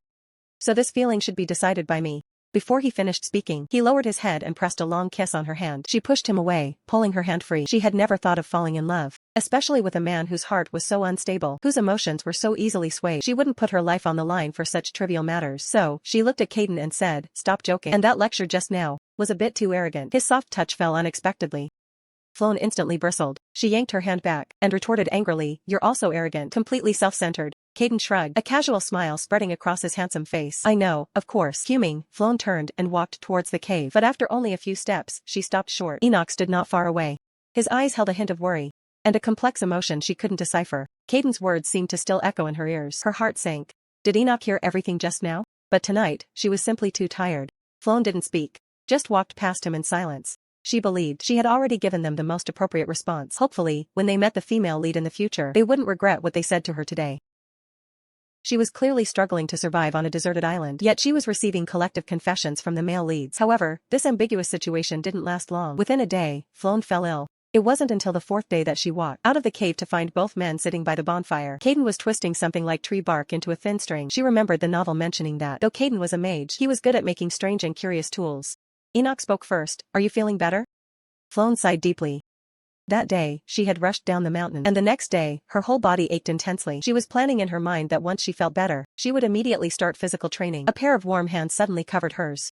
"Thankfully, your fever broke." Enoch's voice was still in her ears. The sudden touch made Flown's heart flutter. "Didn't I say I'm fine?" Seeing her reaction, Enoch seemed to be infected by it. An ambiguous atmosphere quietly spread between them. "Why not rest a bit longer?" Caden's voice suddenly cut in, breaking the intimate atmosphere. Flown quickly shook her head. "I've rested enough. I can't just lie around doing nothing all the time." A hint of regret flashed across Caden's face. He silently returned to the opposite side. He leaned closer to Enoch and whispered, "Any news from Duke Deej recently?" Enoch regretfully replied, "No. It seems the Duke has no clue how to leave this island either." Flown turned her head back, casually probing Caden. "You've been exploring the island, right? Have you seen anyone else?" Caden shrugged. "No people, no. I was just wandering around to hunt monsters, that's all." Flown looked puzzled. "Couldn't you just avoid them? Why go out of your way to hunt them? It's so dangerous." Caden raised his eyes slightly, his gaze thoughtfully sweeping between her and Enoch. He slowly began, "Because there's something I want to figure out." "Figure out what?" "For example, this island clearly makes magic unusable, yet monsters that rely on magic are everywhere. And it's not the only strange thing." The always silent Enoch suddenly interjected, "When I went scouting today, near the cliff, I saw some inexplicable carvings." As he spoke, he raised his hand and began drawing on the ground with a branch. Flown's eyes instantly widened. On the ground was unmistakably English. "Lee?" "I saw that too," Caden immediately echoed. "The monsters also have the same characters carved on them." Flown's heart suddenly pounded. She suddenly remembered something and hurriedly fumbled in her skirt pocket. Seeing this, Caden immediately leaned in curiously. "What's that?" "I picked it up on the mountain a few days ago. The explosion that appeared in the sky that day was caused by this thing." Caden's eyes instantly lit up. "What? You caused that explosion?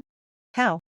Seeing Enoch also cast an inquiring glance, Flown quickly explained, "I didn't deliberately hide it. There's been too much going on these days, and I just forgot." Caden took the flare gun and lowered his head to study it carefully. Enoch then spoke, "This is a magic item." Flown originally wanted to say directly that it was used to send distress signals, but it seemed to have been modified. But on second thought, no one else would know the purpose of this thing. If she explained it clearly, it would be too strange. So, she simply answered, "I don't know."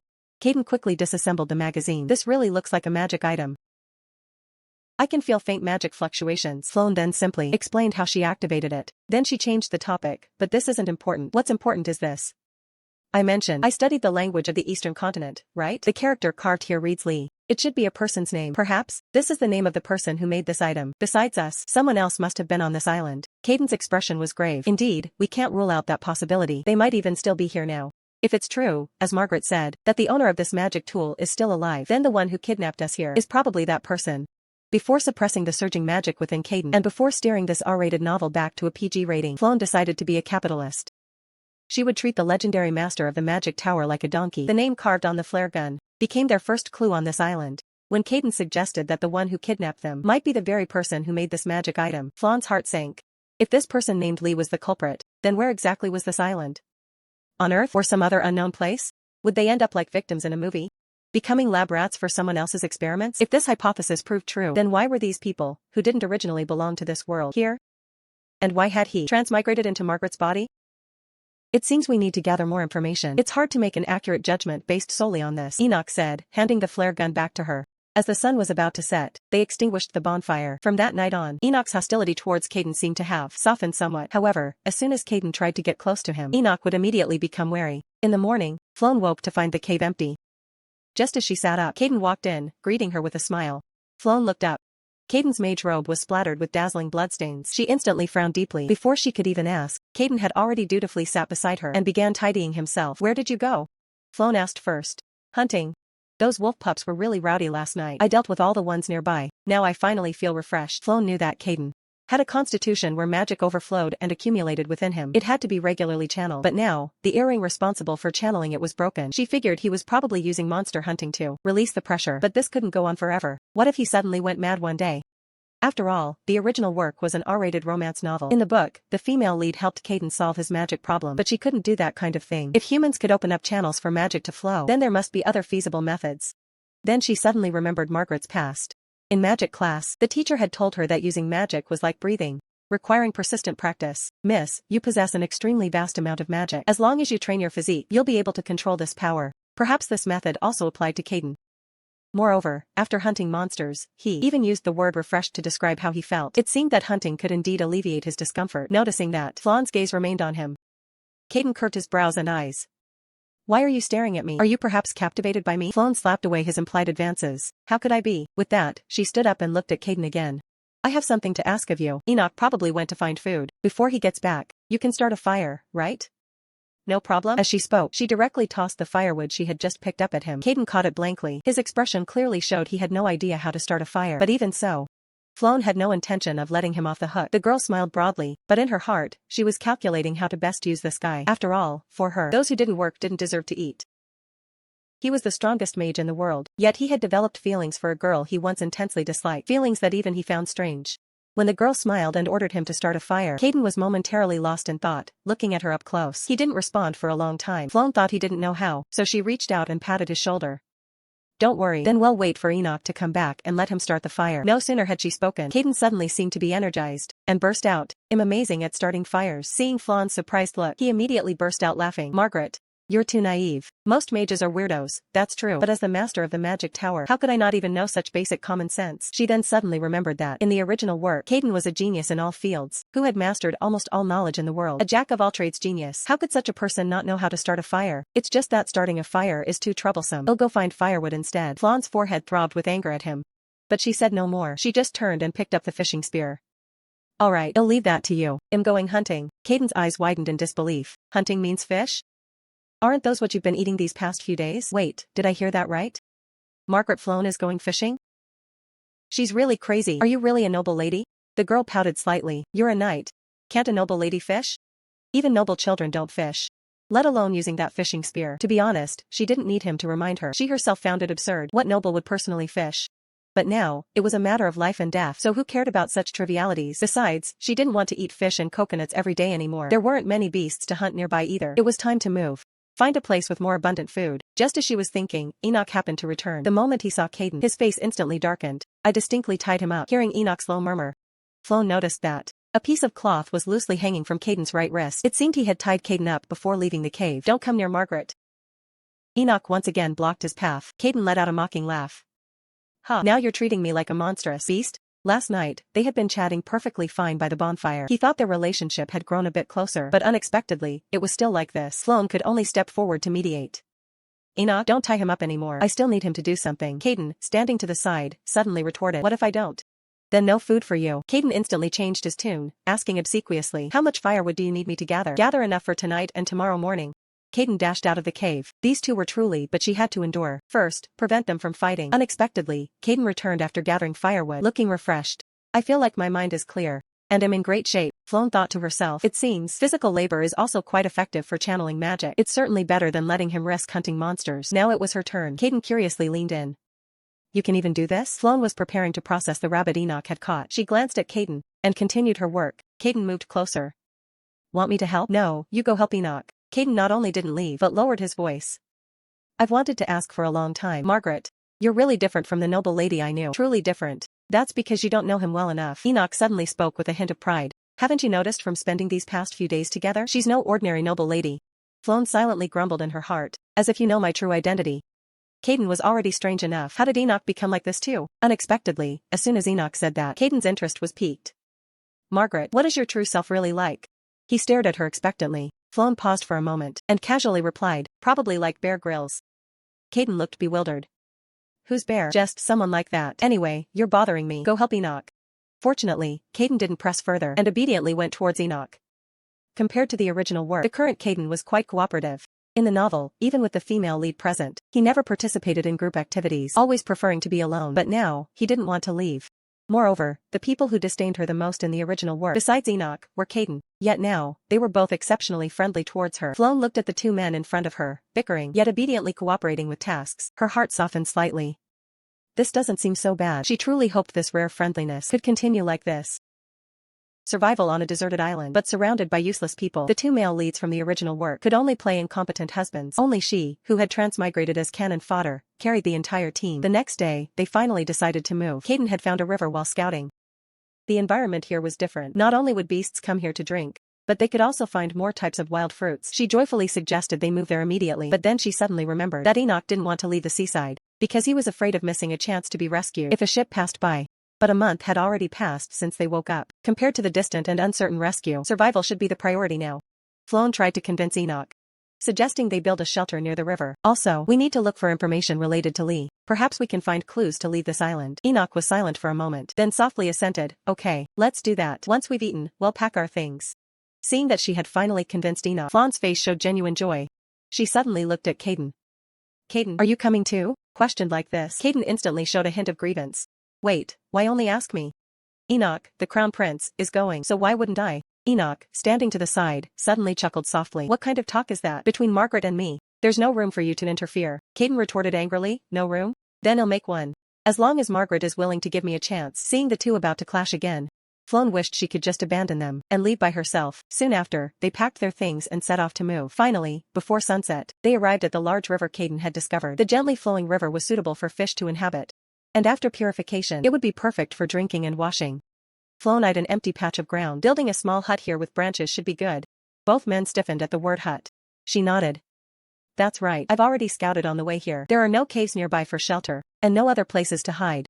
So, we must build a shelter before dark. As she spoke, she began giving instructions.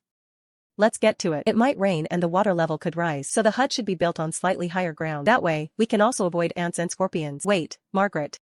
How are we supposed to build this hut you're talking about? Floan paused slightly. She almost forgot that these two men in front of her were an imperial crown prince and a noble-born master of the magic tower. How could they possibly know about building such things? She picked up a branch and drew on the ground, patiently explaining to them how to build a temporary hut, what kind of wood was needed, and what to pay attention to. And that's how it's done. Enoch slightly wiped his brow. It's similar to the temporary shelter we built by the sea earlier, right? Exactly. Caden raised another question. But to cut trees, we'll need sharper tools, won't we? Weapons? Floan paused, then immediately turned and walked towards the river. She looked up, a confident smile on her face. If we need weapons, we can make them now. Caden's clinginess far exceeded Floan's expectations. It was even frightening. The girl had finally had enough of the two men's endless bickering and decided to leave by herself. Just a moment ago, Caden had casually mentioned needing weapons. Floan then turned and walked towards the rocky cliff. She tied her long hair up high, selecting suitable stones. Seeing that she was actually going to move stones herself, Caden immediately exclaimed, "Hey, tell me what you need done. I'll do it." But she acted as if she hadn't heard and directly lifted a stone, smashing it hard against the ground. After repeating the impact 3 or 4 times, the stones broke apart. She picked out several thin, sharp shards from them and handed them to the two men. Make a few more, and sharpen them with another stone. They should work as axes. Caden stared at her, his expression peculiar. He finally couldn't resist speaking. Honestly, you're not Margaret, are you? Floan commanded coolly, you're noisy. Hurry up and get to work. The hut must be built before sunset. Enoch was responsible for making the weapons. Caden followed her closely. You can tell me the truth now. How would a noble lady from a ducal house know all this? What else don't you know how to do? His eyes were full of curiosity. It was said that mages were most obsessed with exploring the unknown, and it seemed this was indeed true. Just then, she suddenly noticed a suitable log ahead. Perfect for support. She said to Caden, help me with this. As soon as she spoke, Caden had already picked up the log, saying, of course, what's with help me?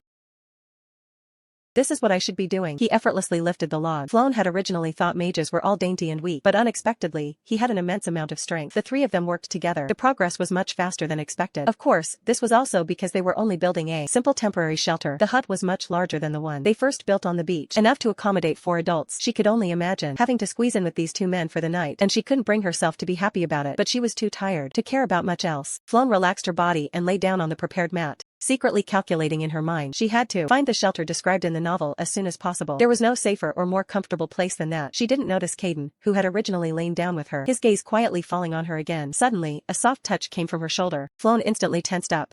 She turned sharply, only to see Caden chuckle. The space is too small, so let's just sleep like this. As he spoke, he actually squeezed closer to her, looking as if he intended to use her as a body pillow. Are you crazy? Flown reached out and pressed his face, stopping him from getting any closer. Suddenly, a slight tickle came from her palm, making her instantly bristly. But Enoch was faster than him. He appeared as if from nowhere, kicking Caden directly. Caden clutched his kicked jaw, glaring at him intensely. Enoch's expression didn't change. He then squeezed between the two and lay down. Caden bristled. What are you doing? Enoch's eyes turned cold. Ruhard, what exactly are you doing? I was just getting ready to sleep. The prince just kicked someone. What country's etiquette is that? Since you care so much about etiquette, you shouldn't be casually touching a woman. The two of them began their endless bickering again. It wasn't until they turned to ask the girl for her opinion. Margaret, what do you think? That they realized she was carrying a fishing spear and about to leave. The 2 men froze on the spot. Where are you going? Flown flashed a smile that made both men feel chills. Because I'm here. You two seem to argue nonstop. I think it would be better if I left. Upon hearing this, Enoch and Caden immediately quieted down. Both began frantically apologizing. We're sorry. Well, be quiet. Caden quickly added, I won't do anything else either. Please don't go. He pointed to his cheek, asking the girl for a kiss as a condition for hunting. Caden, who had just ambushed Flown last night, started acting up again as soon as he found an opportunity. The next morning, as soon as Caden woke up, he saw the girl making a wooden blanket. He gazed quietly for a moment, then suddenly spoke with a smile. Margaret, is there anything you need me to do? Flown didn't immediately grasp what he wanted to do. I want to move around a bit. If there's nothing else, I'll go hunt some monsters. She suddenly realized that Caden probably didn't know he could regulate his magic through physical exercise. He was just instinctively looking for something to do. She brushed the dust off her hands and stood up, walking towards him. Hunting monsters is very dangerous for you, and it's just as dangerous for us. How about you hunt wild animals from now on? What do you think? Caden straightened up. Margaret, I'm talking about something to do right now. Hunting is also something to do right now, isn't it? It's all about moving your body anyway, so why don't you give it a try? Ah, you clearly think this is a good opportunity, and you want to use me as free labor, don't you? Oh, you caught me. Caden shrugged dramatically, his tone helpless. Since I asked first, then I guess I'll fall for it. However, his gaze suddenly fixed on Fawn's face. He then bent down, leaned in, and pointed to his own cheek. Kiss it. Seeing the girl look speechless, he urged, Margaret, hurry up. Just as Flown was about to refuse, a large hand suddenly pushed him away. Enoch stepped between the two of them, his tone cold. Ruhard, haven't you been talking too much since yesterday? Do you want to lose the use of that mouth forever? After being unexpectedly pushed away, Caden noticed something seemed to have been smeared on his face. His expression instantly changed. A hint of madness gleamed in his crimson pupils. Fawn's heart tightened. Caden, out of control, colliding with Enoch, who went berserk at the sight of blood, would truly cause a huge disaster. Wait a minute. She rushed forward, separating the two. She pressed her finger to her own lips, then lightly dabbed her fingertip on Caden's lips. Caden, who had been on the verge of exploding moments ago, froze on the spot, covering his mouth, a look of disbelief on his face. The girl waved her hand. Is that enough now? But don't misunderstand. I'm not doing this because I like you. Now hurry up and go hunting. Caden laughed and stroked his cheek, bidding her farewell with a satisfied expression. Margaret, I'll be right back. In stark contrast to Caden, who was so happy he was dancing, Enoch was absolutely furious. He let out a long sigh. Humph. Margaret, before he could finish, the girl interrupted. I almost forgot. I need to go fishing. Enoch, please rekindle the fire. Enoch watched the girls retreating back and finally let out a helpless sigh. It was truly difficult being caught between 2 men, but now that she wasn't there, no one could stop Enoch from losing control, and no one could calm the volatile Caden. But why didn't Enoch meet up with Diego? Perhaps it would be better to meet the female lead sooner, but she remembered what the 2 men had said to her not long ago. Margaret, I'm starting to be with you too. I've developed an interest in you. No matter what the original reason was, my feelings now are genuine. So, this feeling is something only I can decide. Why did they say such annoying words? It would have been better if they had just confessed directly. Then she could have refused them with a clear conscience. She threw the fish she had caught onto the shore. She needed to pull herself together. Now was not the time to think about such things. Survival was paramount. Just as she was thinking this, a rustling sound came from the bushes not far away. A rustling sound. Flown instantly became alert. She abruptly threw the fishing spear in her hand, with a piercing cry. Flown rushed forward to see. It was actually Rudger. He was sitting on the ground, paralyzed with fear. He had brutally stepped on the archbishop, simply because the latter spoke to the girl in too rude a tone. Rudger, who had almost been sterilized for free by Flown, was now threatened with death by Caden. Not long ago, Floan was fishing alone in the river. Suddenly, from the bushes in the distance, a rustling sound came. She instantly became alert and sharply raised her hand, throwing the fishing spear with force. With a scream, Rudolph collapsed to the ground in terror. What are you doing, Miss Floan? What? I thought it was a wild beast from the mountains. Who told you to sneak around? Who's sneaking around? Seeing her reach for the spear, the man shivered again. He finally managed to calm down. Are you really fishing? Floan blinked and nodded slightly. How could this be? Miss Floan is actually hunting? Even passing demons would probably burst out laughing at this. An extremely displeased voice sounded from behind her. Who's sneaking a look at what? Rudolph was utterly shocked. His Imperial Highness, the Crown Prince. Enoch's sharp gaze swept towards Rudolph. Long time no see, Archbishop. If you value your life, you'd better shut your mouth right now. Rudolph instantly covered his mouth, his face full of disbelief. The girl thought to herself, it seems Diego didn't tell his companions about his regular meetings with Enoch. It's understandable. After all, in the original novel, Diego was the one who wanted to monopolize the Sanctus. Your Highness, why are you here? No, that's not right. Why are you with that witch? What did he do to you? No wonder, ever since he asked me to make a love potion, I felt something was off. People who try to easily manipulate others' hearts are never normal. Rudolph once again aimed his accusation at her. You witch. Quickly, tell me what's going on. Seeing Enoch's expression as if he was about to tear Rudolph apart, Floan quickly stepped forward to stop him. But before she could act, the man had already shut his mouth. Caden, with a fierce expression, brutally stepped on Rudolph.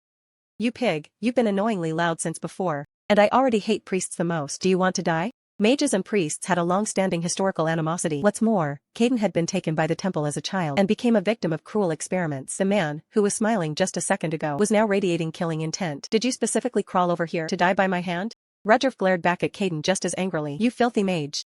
Caden laughed sarcastically. Look at what you're saying. In the original work, mages were no different from modern scientists, passionate about all kinds of research. As long as it was research, they would never refuse, even human experimentation. But what about the temple? Secretly, they were also conducting shady experiments. Yet on the surface, they pretended to be holy and pure, and even condemned mages. No wonder mages despised this group of hypocritical priests even more. Floan sighed helplessly. She just had to run into these two natural adversaries. The two were arguing furiously, and it seemed they were about to come to blows. Floan raised her hand to stop the archbishop. Both men's movements abruptly paused. She raised the flare gun in her hand, aiming it at Rudolph. You know what this is, right? She made a slight motion as if pulling the trigger. Snap.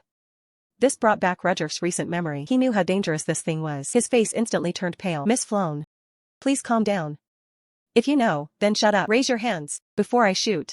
Rudolph immediately raised his hands obediently. The girl smiled subtly. Finally, it's quiet. The man gnashed his teeth, cursing inwardly. She truly is a witch. But why are you alone? She remembered that Rudolph was with Yuana and her group. Rudolph hurriedly averted his gaze, muttering hesitantly. A sudden, loud growl from his stomach abruptly interrupted the conversation. The tense atmosphere that had just been present instantly turned bizarre and awkward. Rudolph's cheeks flushed crimson, and he quietly spoke, enduring the shame. I am looking for food. With just one fish, the girl conquered the venomous snake. The Tsundere Archbishop. Under everyone's shocked and disgusted gaze, Rudolph ate 2 fish in one go. Enoch even gave him his share. The man realized belatedly that his initial probes were meant to test her. These past few days, besides fruits, I haven't eaten anything. Originally, we could hunt small animals like rabbits, but lately, we haven't even seen a trace of wild beasts, and no one in our group knows how to fish. The girl then remembered that the remaining male leads, besides him, included the captain of the Royal Knights and the prince of a neighboring country, who were also like them. How could they possibly know how to fish? Looking at the unconcealed exhaustion in Rudolph's eyes, Floan suddenly felt a pang of pity. Want some fish? Upon hearing this, Rudolph's eyes instantly lit up. But when his gaze met hers, he immediately adopted a wary expression again. Really? Of course, it's real. We've had a relatively easy time gathering food, so we have some to spare for you. As she spoke, Floan handed him the grilled fish in her hand. Rudolph showed a hint of shame, which was instantly replaced by profound gratitude. He thanked her profusely. Floan's eyes darkened. Indeed, in the face of hunger, pride was utterly worthless. Even kindness from someone you dislike could be openly accepted. After he finished eating, Floan handed him the packaged raw fish. He stammered, Miss Floan. Are you truly the Miss Floan I knew? This sentence was like a curse. Every male lead who met her would ask this. Just as she was about to deny it, Enoch suddenly spoke. No matter what Miss Floan is like, you won't be seeing him after today, anyway. Sensing the murderous intent in Enoch's tone, Rudolph quickly moved forward under Enoch's fierce gaze. He lowered his head and began to apologize. I was very rude earlier. Please forgive me, miss. That's not it. Enoch's tone remained cold. Floan was completely bewildered, but Rudolph bowed deeply. Please forgive my earlier insolence. I am truly sorry. Mississippi Floan wasn't truly angry to begin with, and merely replied softly, go safely. Rudolph nodded, clutching the fish she had given him as if it were a rare treasure, then turned and disappeared into the distance. Actually, she had wanted to ask how Yuana was doing, but she never found the right moment. She couldn't just abruptly ask, there's a girl in your group, right? A wave of intense fatigue suddenly swept over her. Floan went to bed early. The next day, after fishing, she walked ashore, her skirt still damp. She needed to find modern clothes as soon as possible. Not only her skirt, but Enoch's uniform was also tattered beyond recognition. In the original story, this island hid many modern clothes. But this wasn't some survival game. Searching for hidden modern items on the island felt strange no matter how she thought about it. Just as she was about to turn back, in a crevice in the rock wall, a suspicious piece of cloth suddenly caught her eye. She reached out, pulled it out, and examined it carefully. The next second, her eyes widened. This was actually what she had been looking for all along. The map to the shelter's location. She felt annoyed by everything. This was Flawn's first impression of the original female lead. Even when faced with the male lead's heartfelt confession, there was no ripple in her beautiful green eyes. Flawn gradually realized that this was no longer the novel she had read. After getting the shelter map, she immediately returned to the hut. Enoch was out hunting, while Caden had gone further away to struggle. She was the only one left inside. She sat down and unfolded the map, but its contents made her freeze on the spot. The map was drawn exceptionally roughly, only marking the shelter's location next to a mountain peak on the North Island. Next to it, a single word, bunker, was written. Is that it? What kind of joke is this? They were currently on the South Island. To reach the destination, they first had to find a way to cross the large river that ran through the center of the island. But the question was, why was this map hidden in a crevice of the cliff? Then she suddenly noticed the number in the bottom right corner of the map. Was it a date? Ingram Kingdom year 666. Wait, Ingram? Wasn't that a dynasty that had already fallen 1,000 years ago? Ingram was the dynasty before the establishment of the Kingdom of Langer. That meant this map was already 1,000 years old. Who on earth left something like this? She put the map into the leaf bag Caden had made for her. She secretly decided to go check out the bunker first. She was sure to find some clues. But if she really found the bunker, what about Enoch and Caden? These two who had shared life and death with her during this time. Could she really just leave them alone? Besides, the bunker was designed for a single person. Going together would only cause trouble for each other in the end. And from the looks of it, they still seemed to need her help. Flawn was caught in a whirlwind of thoughts. A moment later, she suddenly raised her head. Never mind, I'll think about these things later. Whether they would change after meeting Una was still unknown.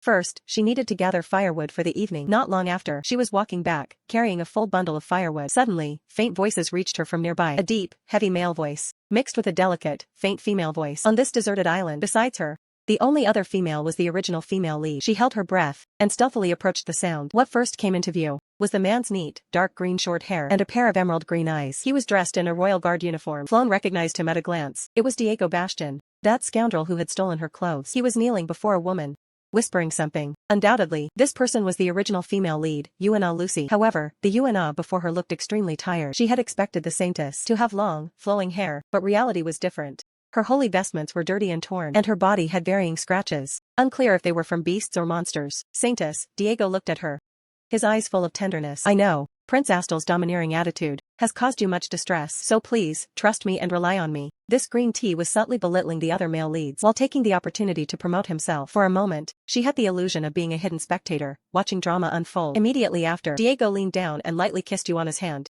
His gesture as solemn as a ceremony. According to the original plot, Una should have shyly pulled away at this moment, but her subsequent reaction was completely unexpected for Flawn. Ever since Caden stubbornly stayed by her side, even the Archbishop seemed to have completely changed. He was suddenly trying to curry favor with her in every way. However, between the original female lead and Diego, there was a strange feeling. After Diego's confession, Una clearly showed annoyance towards him, but Diego seemed utterly oblivious, and even happily turned his back and walked away with her on his back. The female lead before her was completely different from the description in the book. Before she could think deeply, a voice suddenly came from beside her. You say I'm sneaking a look, but aren't you doing the same, miss? Flawn then realized with a start that Redgerf had squatted down beside her at some point. You scared me to death. No, what are you doing here? I was just passing by, saw miss, and came over to say hello. His usual arrogant and overbearing demeanor was now completely gone. Flawn looked at him. You know those two? Redgerf nodded slightly. They are the people I'm traveling with. He was carrying the 2 fish she had given him earlier, and he still smelled of fish. Didn't you go back yesterday? Redgerf glanced at her and nodded honestly. But why was it still untouched? Why haven't you eaten that fish? Don't you know how to take care of yourself? Upon hearing this, Redgerf pursed his lips tightly. A faint blush crept onto his cheeks. It seemed he hadn't eaten all day again. Flawn sighed helplessly. She picked up a few dry bamboo sticks and split one in half. See this hole in the middle? Place some tinder underneath. Turn it over. Then rub another stick back and forth. Pressure and repeated friction will create sparks. Redgerf's eyes slowly widened. In just a moment, smoke began to rise from underneath. Flawn instructed him. Quick, get some dry leaves. The extra dry kind. How amazing. Redgerf was like a dumbfounded child, standing idly by and clapping. You understand now, right? Next time, it'll be your turn, Archbishop. His voice held a hint of hesitation. I can do it too. Flawn poked at the newly lit flames. Just practice a few times and you'll get it. With that, she handed him the cooked fish. Hey, race your grilled fish. Redgerf didn't take it immediately. He just stared at her. His mouth open, wanting to say something, but finally, he closed his lips and softly uttered, "Thank you." Not long after he finished the grilled fish, Floan realized this person had no intention of leaving. She wondered how to make him leave. He suddenly spoke. "Miss Floan. Can I stay here?" Wait a minute, not long ago, he was calling her which every other word. What was he trying to do now? At that moment, Redriff's eyes clearly flickered with a pleading light. Enoch and Caden returned, only to witness this ridiculous scene. The Archbishop, who was usually so arrogant, was now busy tidying up the area around the campfire. His voice was full of ingratiation. "Miss Floan. Is this tidy enough? Please tell me if there's anything else you need done. I can do it all." Caden, who disliked the clergy, instantly went mad. What is he doing? An ominous feeling rose in Floan's heart. An inexplicable sense of déjà vu swept over her. This behavior, it was exactly like Caden refusing to leave the cave back then. Exactly the same. With the appearance of the third original male lead, Caden and Enoch, for the first time, stood on the same side, teaming up to completely exclude the Archbishop. And Redriff's pitiful look made Floan relent, agreeing to let him stay for one night. Night fell. Redriff watched them with a look of curiosity. "What is that?" The three were using self-made wooden sticks to clean their teeth. Floan casually replied, "Brushing our teeth." "Does the Archbishop not brush his teeth?" Redriff blinked blankly. Thinking about it, he found it a bit strange too. He didn't know if it was the island's magical influence or some other reason, but people here had almost no body odor. Even their hair remained fresh and clean. But even so, not brushing teeth, he couldn't get past that in his mind. Thinking this, she broke off a twig and handed it over. "Chew one end until it's soft and frayed. Then you can clean your mouth." Redriff followed her method, clumsily making a toothbrush. The topic soon shifted to the sleeping arrangements for the night. "Bastard," Caden suddenly cursed under his breath. Redriff's face instantly darkened. "Watch your mouth. Aren't you clergy members the best at that sort of thing? Like protecting people? Then guard the house outside like a dog. Don't even think about stepping inside." These two couldn't stay quiet for more than 3 seconds before arguing again. Floan tilted her head and suddenly spoke. "But it's dangerous outside." Hope instantly ignited in Redriff's eyes. But the next sentence struck him hard. "So, you can just sit by the cabin door." Caden burst into laughter. Floan didn't intend to take him in, but she didn't want to be too harsh either. Redriff looked disappointed. "Miss Floan. You're hurting my feelings," she immediately retorted. "Archbishop, do you remember calling me a witch before? One should have a conscience, shouldn't they?" Caden suddenly put his arm around her, boasting triumphantly. "We'll be sleeping hand in hand in the cabin, just like usual. You just keep a good watch outside." Redriff was furious. Even Enoch joined the fray. "Rod, stop bothering Margaret." Caden tissed in annoyance, but Enoch simply hugged Floan, preparing to rest. He didn't pay any attention to the Archbishop. Abandoned, Redriff looked utterly despairing. Finally, he dutifully followed Floan's request, and sat obediently by the door. Although monsters were attracted by human scent, ever since they moved by the river, the number of monster encounters at night had noticeably decreased. Even wolf howls were much sparser. Did monsters fear water? The next morning, Redriff, having stayed awake all night out of fear, now had heavy dark circles under his eyes. "I still can't get used to this," he said. "Miss Floan's demeanor. Are all noble ladies like you? So incredibly adaptable? How could that be?" She certainly found it troublesome too. She just didn't say it. It was time to send him off. "Caden, I'm going out for a bit. Could you please see Archbishop Redriff back?" Hearing an opportunity for revenge, Caden immediately became interested. "Don't worry, I'll give him a good lecture before kicking him out." Redriff instantly collapsed. "Miss Floan, please let me stay a little longer. Before I met you, it was fine. But now that I've met you, how can I live without you?" Caden yanked him away. "Go back and find your god." Saying this, he dragged him outside. Floan rummaged through her bag, confirming the map was still with her. She decided to explore north alone today. With the map in hand, finding the bunker shouldn't be difficult. She hummed a little tune, and happily prepared to set off. She didn't notice at all Enoch behind her, quietly watching her with a scrutinizing gaze.